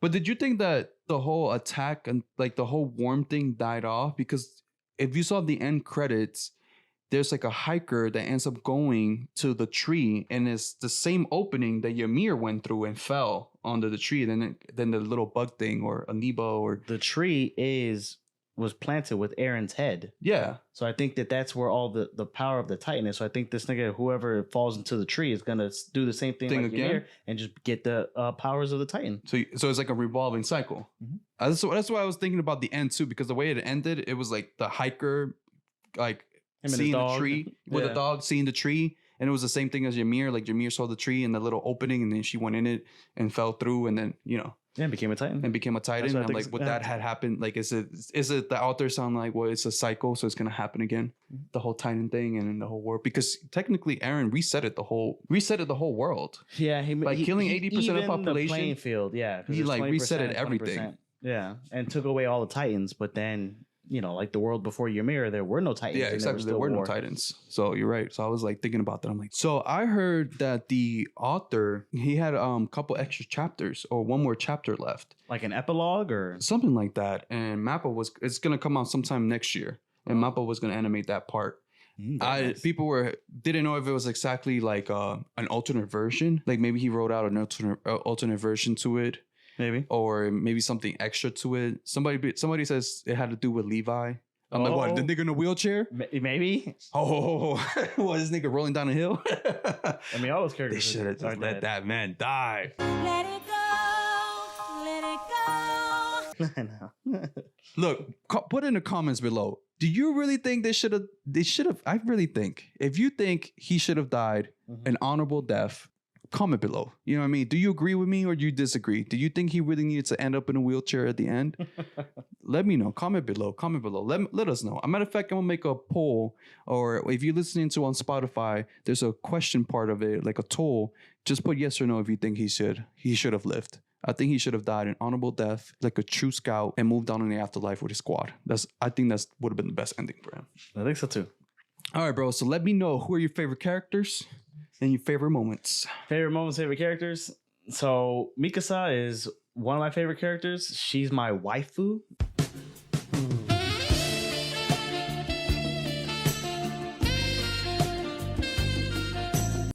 Your what? My waifu. Do you know what a waifu is? No, first time I'm hearing that. Waifu? Okay, so waifu. Sounds like a food. So waifu, I think it's the Japanese version of wife. Okay. But so she's my like anime wife? She's my anime wife. Is Mikasa. So I mean, she would be dedicated to you and you only. That's what I like about She's a ride and die. She's tough, man. She's tough and hard body, ride or die. And you know, her relationship with Eren doesn't get romantic until the very, very end. But they are kind of just like friends. And then not that she's kind of his adoptive sister, even though his dad doesn't like adopt her into the family. Yeah, but they don't really like they're not very romantic with each other until the very, very end. She just kind of loves him, but not in a dreamy way, and like a very supportive, like whatever you want to do. Yeah, she's a fucking killer. Like she's like cold blooded. And so is Eren. So they kind of like just like mirror each other, match each other's energy. Because do you remember the scene when they first met in the woods in the cabin, right? Where those bandits end up killing her parents because they want her or something like that to sell her off. There's a scene in that part where Eren then attacks one of the bandits and kills them off, like stabbing him to death or something like that. People were saying that was future Eren telling younger Eren to kill them off. Future Eren saying to kill me. To future Eren telling his younger self to kill the bandit. And because he knew that was gonna do an effect on Mikasa, like that scene affected Mikasa. Even Mikasa, like her Ackerman, part of her genes activated during that scene, and that's why she was able to then attack the other bandit that then hopped on Eren. Because people were saying like Eren was never a killer. There was no part of him in the beginning of his childhood that interpreted him to be a killer, and then all of a sudden when that part came, he had like a switch in his mind, and he just literally started stabbing this dude to death. And he's like, that sounds like future Eren. Now, future Eren's a killer. He don't give a fuck no more. Yeah. So they were saying, like, wouldn't he just talk to his younger self, since now he can go back and forth in the future and tell his younger self to kill, because then that would activate, again, the domino effect. I think so, man. I think so. I mean, that's the way he was describing it, Eren, was that, and there's a character in this comic that I really like, Watchmen. So Watchmen, yeah. So the blue guy, Dr. Manhattan, he also, even though he can do like anything, what he says is that everybody in the world is just like these puppets or marionettes. The only thing that's different about him, he's still a puppet, but he can see the strings. So he knows he has to do these things, and he just knows how the future is going to go, and he has to just play along and just go. Like, he can't divert from his quest or from his path or whatever, his destiny. Dr. Manhattan in the comic, he sees the past, present, and future all at the same time. Yeah. So he doesn't look back or he doesn't plan for the future. It's all happening at the same time. Yeah. So that's the way the Eren was describing like his situation. Like he knew this, no matter what he did, like this was basically going to be the outcome. And he just had to accept the fact that this was going to be the outcome. And he might as well that's where there was like a point where he felt like the future, present, and past was just all in his head constantly.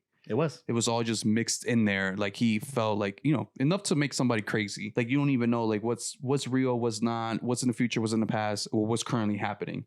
So it was like all mixed in his head. And eventually, and then he just had to give into it. He just knew that this was going to be the outcome, and he just had to play his role. Even though, like you said, like Dr. Manhattan can see the strings, Eren probably saw the strings, but he knew that he just had to continue to play his role. So I do like, because are we playing our role?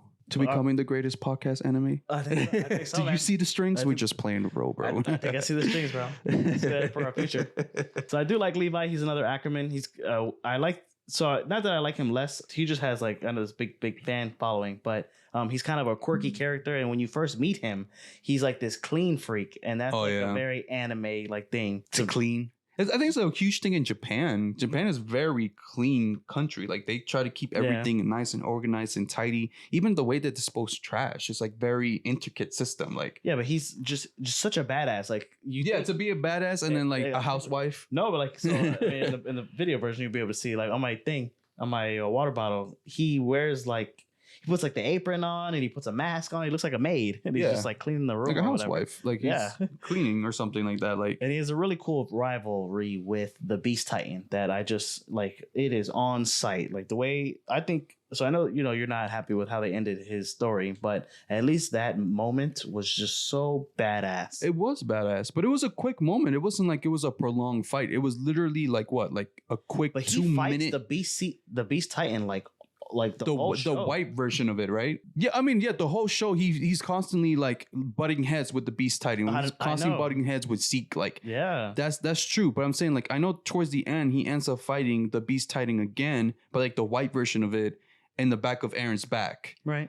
But then, like, when he saw Zeke, like, just wave at him, like, all casual and shit, that shit, like, snapped him. And he just, like, but it was a quick second. It wasn't like it was a dragged out scene. It was just like, bam, he cut his head. No, but he'd been fighting with him, like, this whole, like, forever. I know, but that's what I'm saying. Like, he completed his mission. He did what he wanted to do. Like, his, like, goal in life at that point was to, like, literally kill Zeke, get revenge for the people that he killed. Like, literally his close friends. People he would probably call family or felt like was family. Yeah, no, the Scouts, those are his people. Yeah, man. so... And I know I said I like Mikasa as my waifu, I do like these other two characters. So I like Hanji. I just, I like science. She's quirky, like super quirky. She's super quirky. The way, like, just her fascination with the Titans. And, like, there's even a scene where, like, they're fascinated sometimes. Like, they're, like, testing not torturing them, but, like, testing the pain tolerance. And, like, she, like, gets off on that, right? She doesn't get off on it. She's like, it looks like she gets off. Like, she's like, oh, like, not like, oh, like, but, like, you can see in her face, she gets, like, all flush and, like just happy. She gets to pain, torture like them. she feels the pain of okay, let's go the other direction. She could feel the pain of the she's like, I'm sorry I had to do this to you, but so she like electrocuting them, and it's just for science. So she has like this fascination with the Titans that I just really like. Delete that part I just said. No, I don't think I will. I just like her as being the Titans, because or as her fascination with it. But she felt like her contribution in science and like learning about the Titans was like her contribution to humanity or to like their humanity and advancing. When we're first introduced to the Titans, there is no explanation. They are just like Titans, but then you find out that they eat, and then she's the one who finds out that they don't even digest you. No, they throw you up. If you study a Titan, like after they eat people, they'll go away and then throw up and then they'll come back. The whole thing. So I just like her quirkiness. Yeah, and then like they were trying to figure out like, so then what's the point of Titans? Because if they're not there to consume people for like nutrition, right? They just eat us for fun or like out of the sport or out of hatred. They don't know. They don't know. And that's the beauty of it. Like they're constantly trying to figure things out, just as we are. We're constantly trying to figure out. And then when they first got introduced to the Colossal Titan and the Armored Titan, they're like, whoa, we have no records of this in history about no Colossal Titan. Like when is this a thing? So then they're even more baffled about it, and they're like trying to figure it out too. So, and that's what I love, because like we're like with them. We're also trying to figure it out with you. Like, bro, you guys are as clueless as we are as the readers. right. We're trying to figure it out with you guys too. So, well, when they introduce her, you learn a lot about the Titans, like not all at once, with her, and then you find even more. So, and then the other person or character that I like is Sasha. So the bread eating girl. The bread eating girl. She's just so fun and funny. Like I just love that whole thing. She is also kind of a badass. Oh, when she dies, it was sad. Oh my god, I was sad. So I had to rewatch the show for this episode, or not rewatch. I had to like push through it because I had paused it or whatever. So that's around the area that I stopped it. I was watching it on the way to work, and that made me so sad. They put me in a bad mood all day, bro. Did she die? That she died. I was just like, damn, what the fuck? Why'd she have to die? She had to die. Because nobody had died in a minute, And Aaron knew that she was gonna die. That's why he like shed a tear, because he knew that was her future, that she was gonna die there and then. Yeah. And he could have stopped it if he wanted to, but he knew that domino effect. She needed to die in order for certain things to play out the way it needed to play out. Which is sad. So I know, like, it's like, it's like Dr. Manhattan. It's like me knowing that you're gonna die in the future, I can't. If we walk through that room, yeah, but I can't stop you. Walk through the room. So I'm gonna like, I know that this is the end point for you, but I can't tell you, because then if I tell you, I'm diverting the future, or you know what I mean. I mean, or I'm fucking up the future because I'm letting you know something. So then the way they describe it is that they physically cannot. they can't. They can't divert from the past or from the future. For the future. Yeah. So it's just crazy. But that was And who else? Do you have any other characters? So those are the characters that I like, and then the moments that I like, I just have the few. So when Reiner and Berto revealed that they're Titans the first time, that shit fucking blew my mind.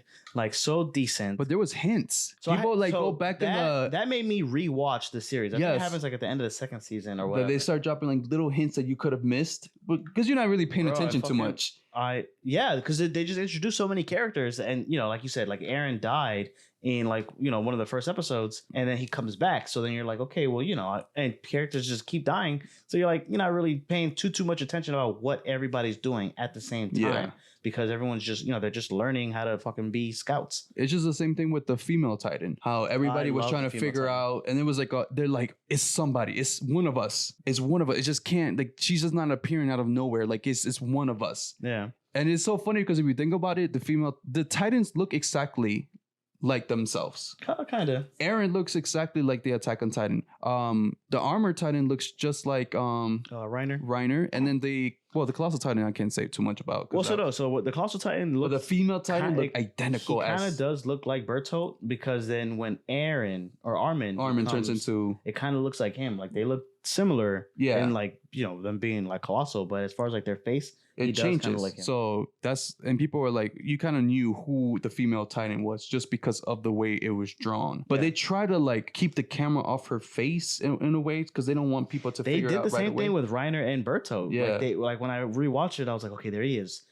He's the bad guy. I'm looking at him, so I'm watching him, and he's not really doing much, and he's being helpful. And it was just such a twist, man. I was like, it made me rewatch the show. But even he said it to Eren when they were talking to each other, that him being there felt like he had two different, like he was fighting two different personas. I know. A persona that actually did care about Eren, that actually cared about all the platoon because he was with them, like he was living with them. But then the second persona of like, I'm here as a spy, like this is the real me, and we hate these people. That's why I'm here, because we hate these people.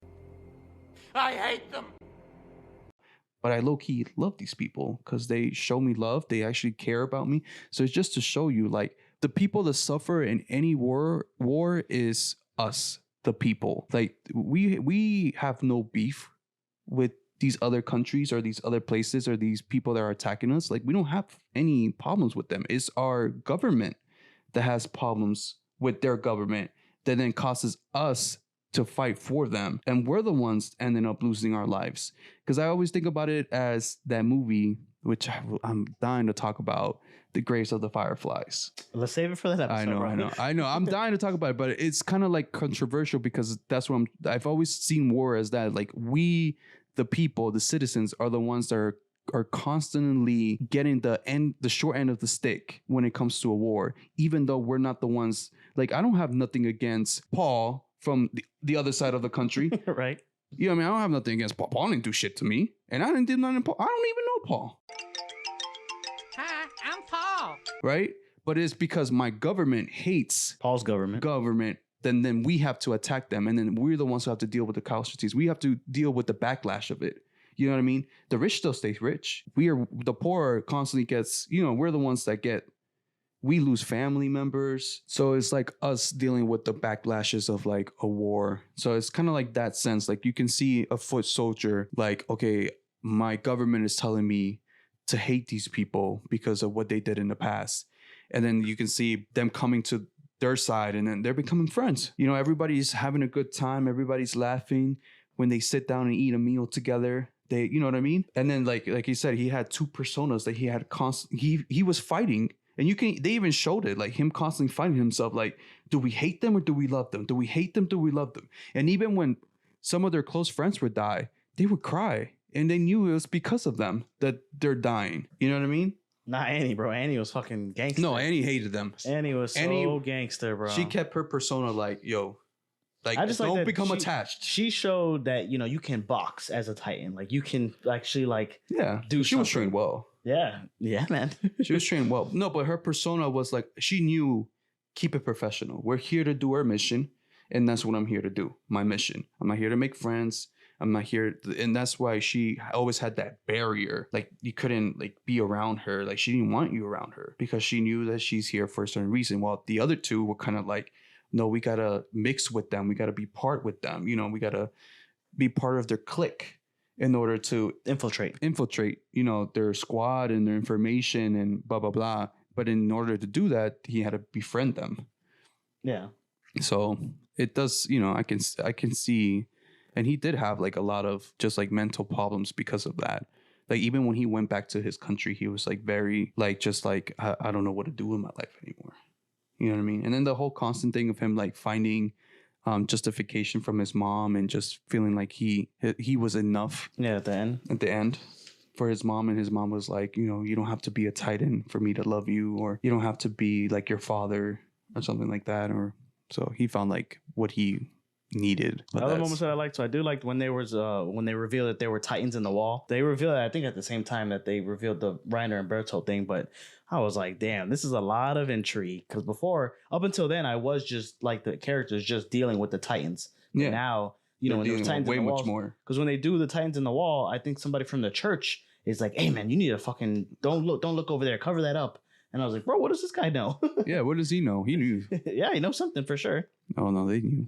They all knew, bro. The higher ups knew. You know, the ones that lived inside the wall, Maria, or was it Maria? The smallest wall. Yeah, they all knew. And that's crazy how they divided themselves like that. Like the more outer you are to the outer wall, the like poorer you are, the more of a worker bee you are. You know, talking about like, I mean, it makes sense. You do the farming. You're the ones that are the most likely to get when eaten by titans. Yeah, and then when you're in the center of the whole wall, you're like rich, powerful. You know, so I thought that was like a good play of like the economy. The economy. Yeah, it's a circle. Yeah. So there's a flashback that I freaking love. So there's so they do a lot of flashbacks in this damn anime, and the main character in the flashback, Aaron Kruger. So I know, you know, there's a bunch of names, but I had to like, you know, check it out.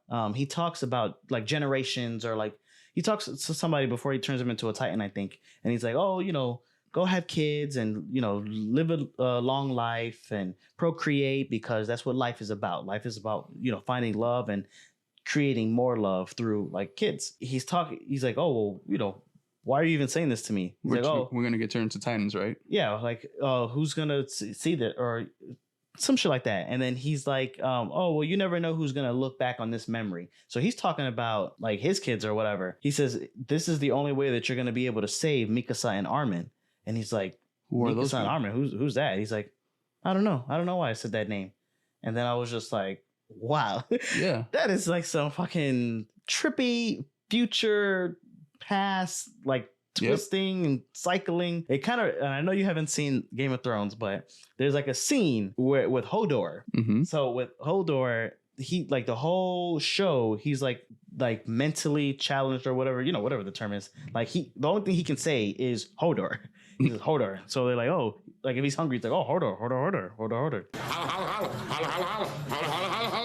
So, you know, you feel bad for him, but he's like this big guy or whatever. And it's not really explained how he got like that. Maybe he was just born. So in the episode, the guy, Bran, I think his name is, he's like going back and forth from past generations in his mind to like see kind of like how Attack on Titan is, like to see how all these things were in the past. And he hijacks Hodor's mind while he's in the past, though. So he hijacks his mind in the future from the past, and that jumping kind of like splits his mind in half. And they're trying to escape like a scene or whatever where like the fucking Ice King is trying to kill him. And he's like, hold the door. So he's holding it. And then the guy in the future, Hodor, he's like, Hodor. And he's holding the door. And in the past, he fucking splits his mind, and then he's like, Hodor, hold the door. And then that's the moment that he became like how he is now. Oh, okay. So it's kind of like some sort of like double dutch with time travel, which is very trippy, and it's very, you know, it's so weird, and I just love it. So that reminded me of that, and I was just like, wow, because I was kind of slowing down with this anime as well, but then things like that just kind of like reignite your interest into it. Interesting. So and then I like all the Beast, Titan, and Levi stuff. So then before we get on to video, to what we're reading, what we're watching, what we're playing, Attack on Titan video games and movies. So the first video game that they had was a Nintendo 3DS game, Humanity in Chains. They also had a PS Vita game that came out afterwards, and then a few other like 3DS games. Then there was a sequel game called Attack on Titan 2 on the PS4. A sequel game to the first one that was on the PS Vita. So recently they do have a PS5 game. I did send it to you as far as like how it looks. It doesn't look bad. It just doesn't look like very easy to manage. So I know we have like Spider-Man that came out. Yeah. But if you could move around, like the way you move around in the Spider-Man game is very fluid. So in a way, I wish kind of like that Attack on Titan game moved like that, or at least it looked like that. So you have to be like more specific of where you're shooting the gear at to like elevate yourself and move yourself forward kind of thing. It's more like the 3D space they don't really do a lot with, like because in Attack on Titan they do some crazy moves. And it's it's an anime. But at least when you translate it to a video game, I don't know, like the way it looked. The mechanics, you can go like up and down, you can go left and right, but you weren't able to do like these freaky like swing motions. So I wish that we, you were talking about in the beginning of the episode about having like a budget for stuff like that. Like I do want to stream those kind of games. This way we can take that to the review or to like the podcast episodes and be like, hey, we like if you did see, we played it and it was, X, Y, Z. Yeah. So help us get this budget.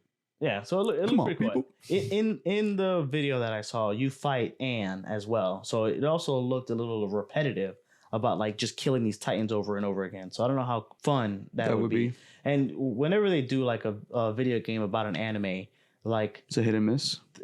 The mechanics are always a hit and miss, but the thing that sells it is like playing the story of the anime. Oh yeah, so, as you watched it, right? So there's just replaying there's a lot of cutscenes that being a part of it are just the game, but yeah, the game mechanics, I don't know. It looked like it could get like a little repetitive after a while. Mm. So the only time they switch it up is when you fight Anne in the forest because she's a Titan that can fight back and she can like do like different things. It reminds me of like I haven't played any like anime games in a long time, but it reminds me of like when I used to watch Naruto and I used to buy the actual Naruto games and it was kind of like a story mode of what you just watched and you were like. You were Naruto. You were able to control him. Yeah, or even the Dragon Ball games. Yeah. Like, Budokai. And it was dope that way. You know what I mean? But you're right. It does get very repetitive. And especially like when you're like rewatching the story because you already knew from watching from reading the manga or watching the animation of like what's going on. The thing about those Naruto games is that they add a lot of flavor. Like, so a fight will be like real straightforward in the anime, but then they'll add a bunch of other stuff to like the cutscenes.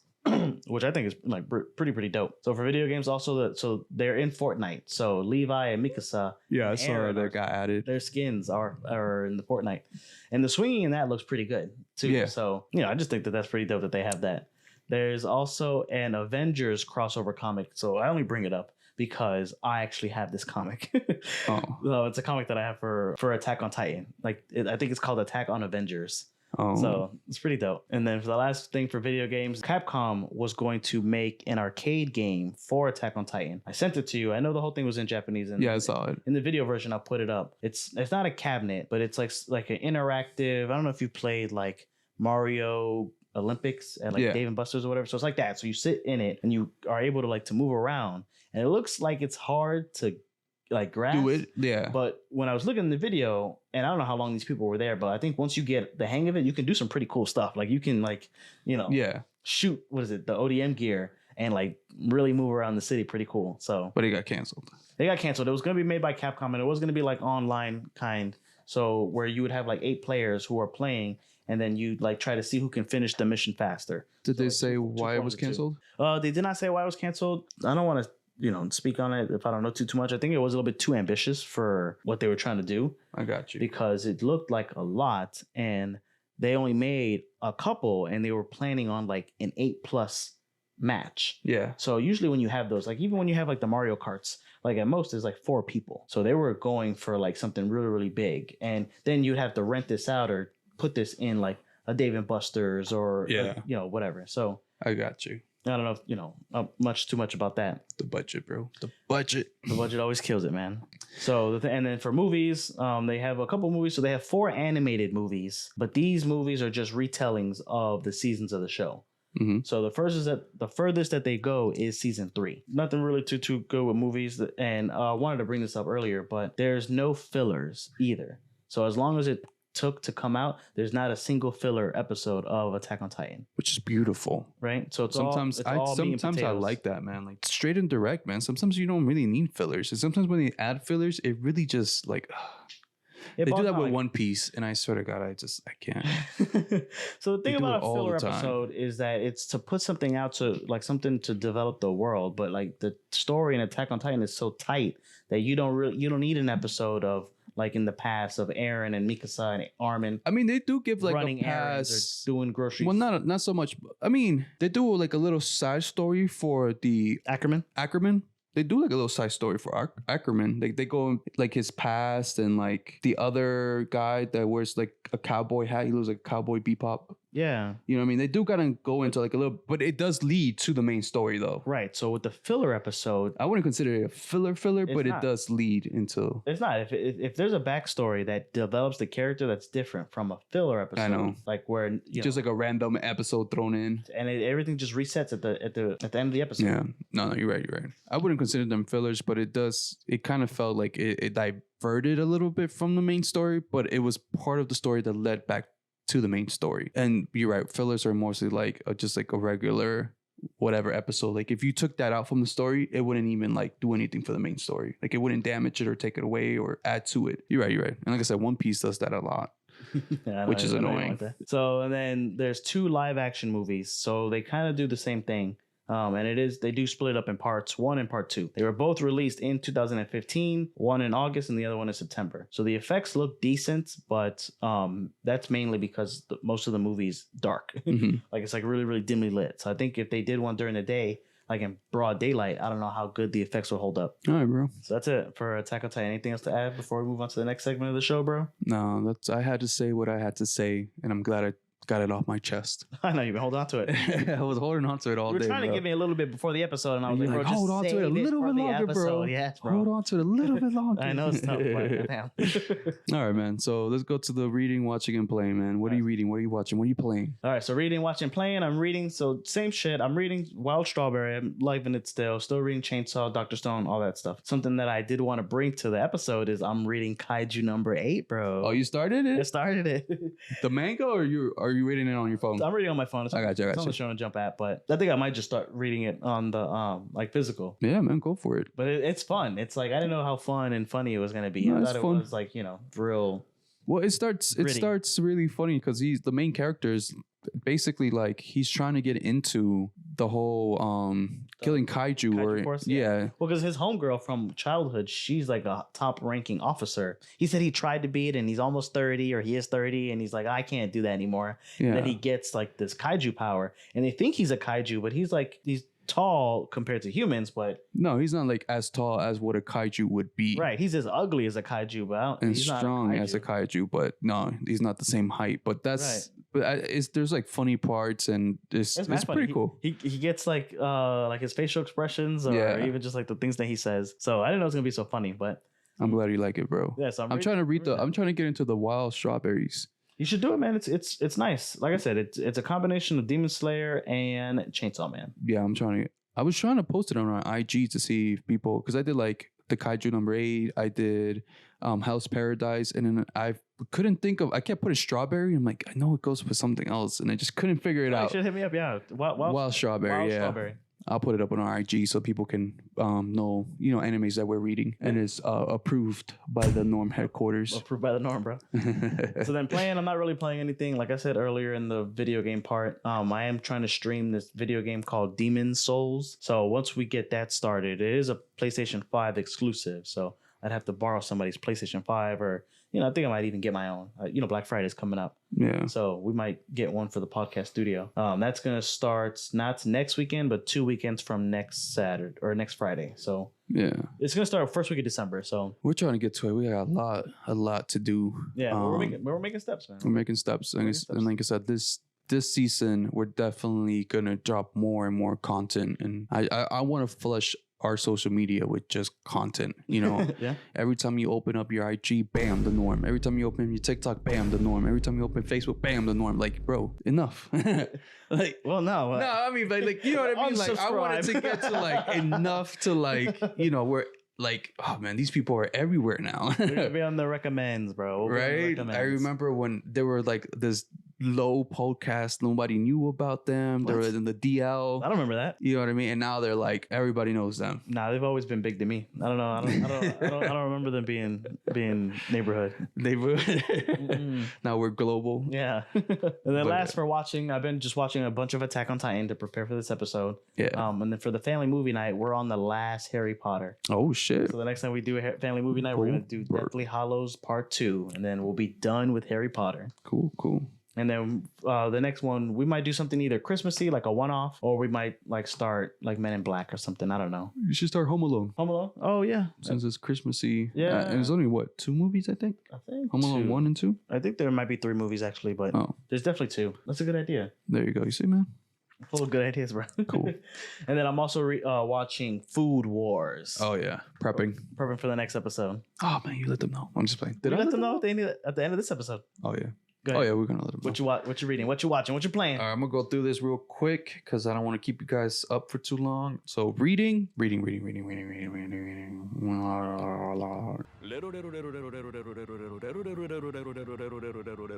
I had to think about it. Nothing. I'm not reading anything. I have to pick up the new volume for Kaiju number 8. I last one to pick was 7. It's now in the podcast room since I read it, and I have to pick up 8. So I might pick that up maybe this weekend. So I might be reading that.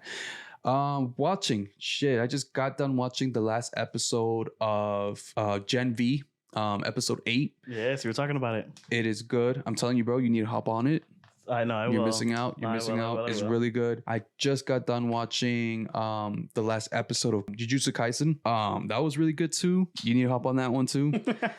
I just got done watching the first episode of Invincible on Amazon Prime. Do I need to hop onto that, bro? You need to hop. Well, you already saw the first season, right? I saw the first season. Yeah. Have you read some of the comic books? No, that's one of the comic books that I just haven't read, and I was gonna pick it up, but I was like, let me just enjoy it. And I treat it like a manga. So the comic books. The story is way more different than actual. Yeah, I read it. It's actually one of like the first couple of comic books that I started like actually reading, and I read a couple of it. But yeah, it diverts a lot from like the actual animation from the comic books itself. So 2 different stories. But yeah, definitely watch that. And then One Piece. Oh man, that last episode on One Piece was so good. They made Shanks look like a goddamn boss. Oh, it gave me like fucking goosebumps when I saw Shank. Not a filler episode? No, that's part. Actually, they just said that the next arc for One Piece, no fillers. Just straight up story. Yeah, because with Wano, bro, it was too many fillers here and there. Fillers here, fillers there. I was like, fuck, bro, let's get to the action. But One Piece is still, and I'll look it up or whatever, it's like still only 11% filler. Oh, that's still a lot. I mean, Naruto is 46% filler. You lying. Oh, I promise. There was a lot of fillers in them. There was a time where I just stopped watching Naruto because there was so many fillers. I'm like, they would go from one filler arc to another filler arc. Right, it was too much. I'm telling you, just keep to the main story. That's all I want. Like that's what captivated me was the story. And then for you guys to divert to just hit me with some fucking Naruto going out grocery shopping, finding a missing cat, and then returning the cat. That was the episode. Like, bro, it had nothing to do with the Akatsuki. Yeah, that had nothing to do with that, but whatever. But yes, One Piece, that last episode, Shank, you're a fucking boss. Just let you know right now. That man, OP. Just crazy OP. He deserves to be OP. He's just fucking a cool ass character. I would like to go more into it, but I know one of these days we're gonna do a One Piece episode. Once Six Saber is finally caught up, so that'll probably be like 2 years from now. Season 10. Probably 2 years from now when he's finally caught up. It's been 84 years. I'm reading it. So yeah, but besides that, that's pretty much it. Just staying true, just staying on top of what's currently happening. You're not playing anything? No, I'm looking forward to the new video games that are coming out. I know that we want to get video games for our upcoming gaming podcast part of it. So the Norm Hyperbolic Gaming. Yeah, so we're looking forward to that and just the games. I know that on the 10th, the new Modern Warfare 3 is coming out. for Call of Duty. Very excited. It looks very promising. And then on the 15th of November, the new PlayStation Portal is coming out. And me and Xavier right now, we're on the fence of debating if we should get it to do a review on it. Right. Like just because we talked about it in the past about, when it was just the project and then when it was actually announced and we gave, our honest thought about like, the hardware, the software. We were on that shit early, bro. Yeah. So I was telling X if we should just pre-order it and just get it and then do a review on it to see if it's like worth the money, worth the time. Is it actually like a pretty good equipment or controller to get? Because technically it is an extra controller for your PlayStation 5. Bro, but I read you can play it. You were right. Yeah, I know. I know. I was listening to the podcast and I was like, damn, you're right about that part. Yeah, you can actually. It is like a streaming thing. You can stream it anywhere as long as you have good internet connection and it connects to your PlayStation 5 or whatever. I don't know. So you were right about that part, but still, like we were on the fence of like if we should get it or not. I kind of want to get it. I kind of don't. I'm like, we were even on the fence when we were talking about it, like if it was even worth. I said it's not worth it. Xavier thinks it's not worth it. It's only a PlayStation 5 exclusive. So like I said, like right now we have the PS4 for the Norms headquarter. We are trying to upgrade to the PS5. We can do, the latest release games that comes out or anything that's exclusive to just the PS5 we can actually do.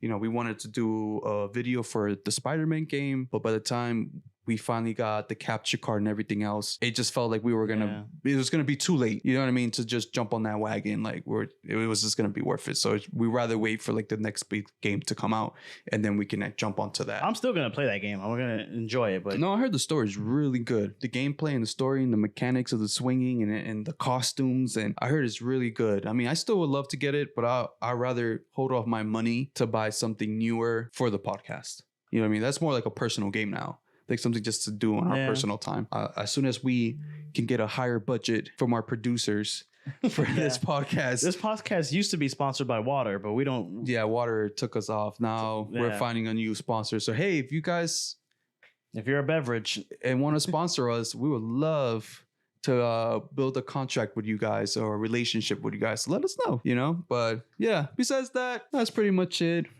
I hope you guys really loved this podcast. We went more in depth with the whole Attack on Titan. Xavier actually watched it, read it. And we both enjoy this we both enjoy this anime, and that's why we had so much to talk about it on this podcast. I think when our podcast is very long, just know that we're very like into this anime. It's the same thing for like our hip hop episode, same thing for our villain episode. I think those were like one of our 2 longest podcasts, and it was just because we had so much to say and so much to talk about. This one might be just as long or maybe close to that, but again, it's because we're very passionate about Attack on Titan, and it was a very good story and very put together, right? Besides that, subscribe. Always subscribe. I don't know how many times I have to say it. Subscribe, follow, share, like, leave a review so we can read it out and, shout you guys out on the next podcast. So yeah, and like I said, we're everywhere. And now our podcast is on YouTube now. You can listen to us on YouTube podcast. Yeah. So that's cool. So listen to us through there. If you don't have Spotify or Apple or Amazon and all you have is YouTube, you can listen to it or you can watch us. We also have the live videos on there too. Our shorts are there. Our reels, or follow us on TikTok. We're constantly trying to stay on top of that and posting new TikTok videos for you guys, little clips and stuff like that of our podcast, just to get you guys a little preview of what you're missing out and could be a part of. So just join the crew, become a normie. And you know what I mean? Me and Xavier might make shirts for you guys that says I'm a fucking normie. Deal with it. In the back it says deal with it. Like, we might make a shirt like that or not. Just come fuck with us, come enjoy this podcast, come listen, come and have fun, laugh, joke, entertain. All right, bro, sign us off. Tune in next time for scenes from the next episode of the Hyperbolic Podcast, where Lewis and X test their cooking skills as they review and watch Food Wars. You guys have a good time. Have a good night. We appreciate you. Like I said, this has been our first year doing podcasting, and we can't wait for the many more in the future. Thank you.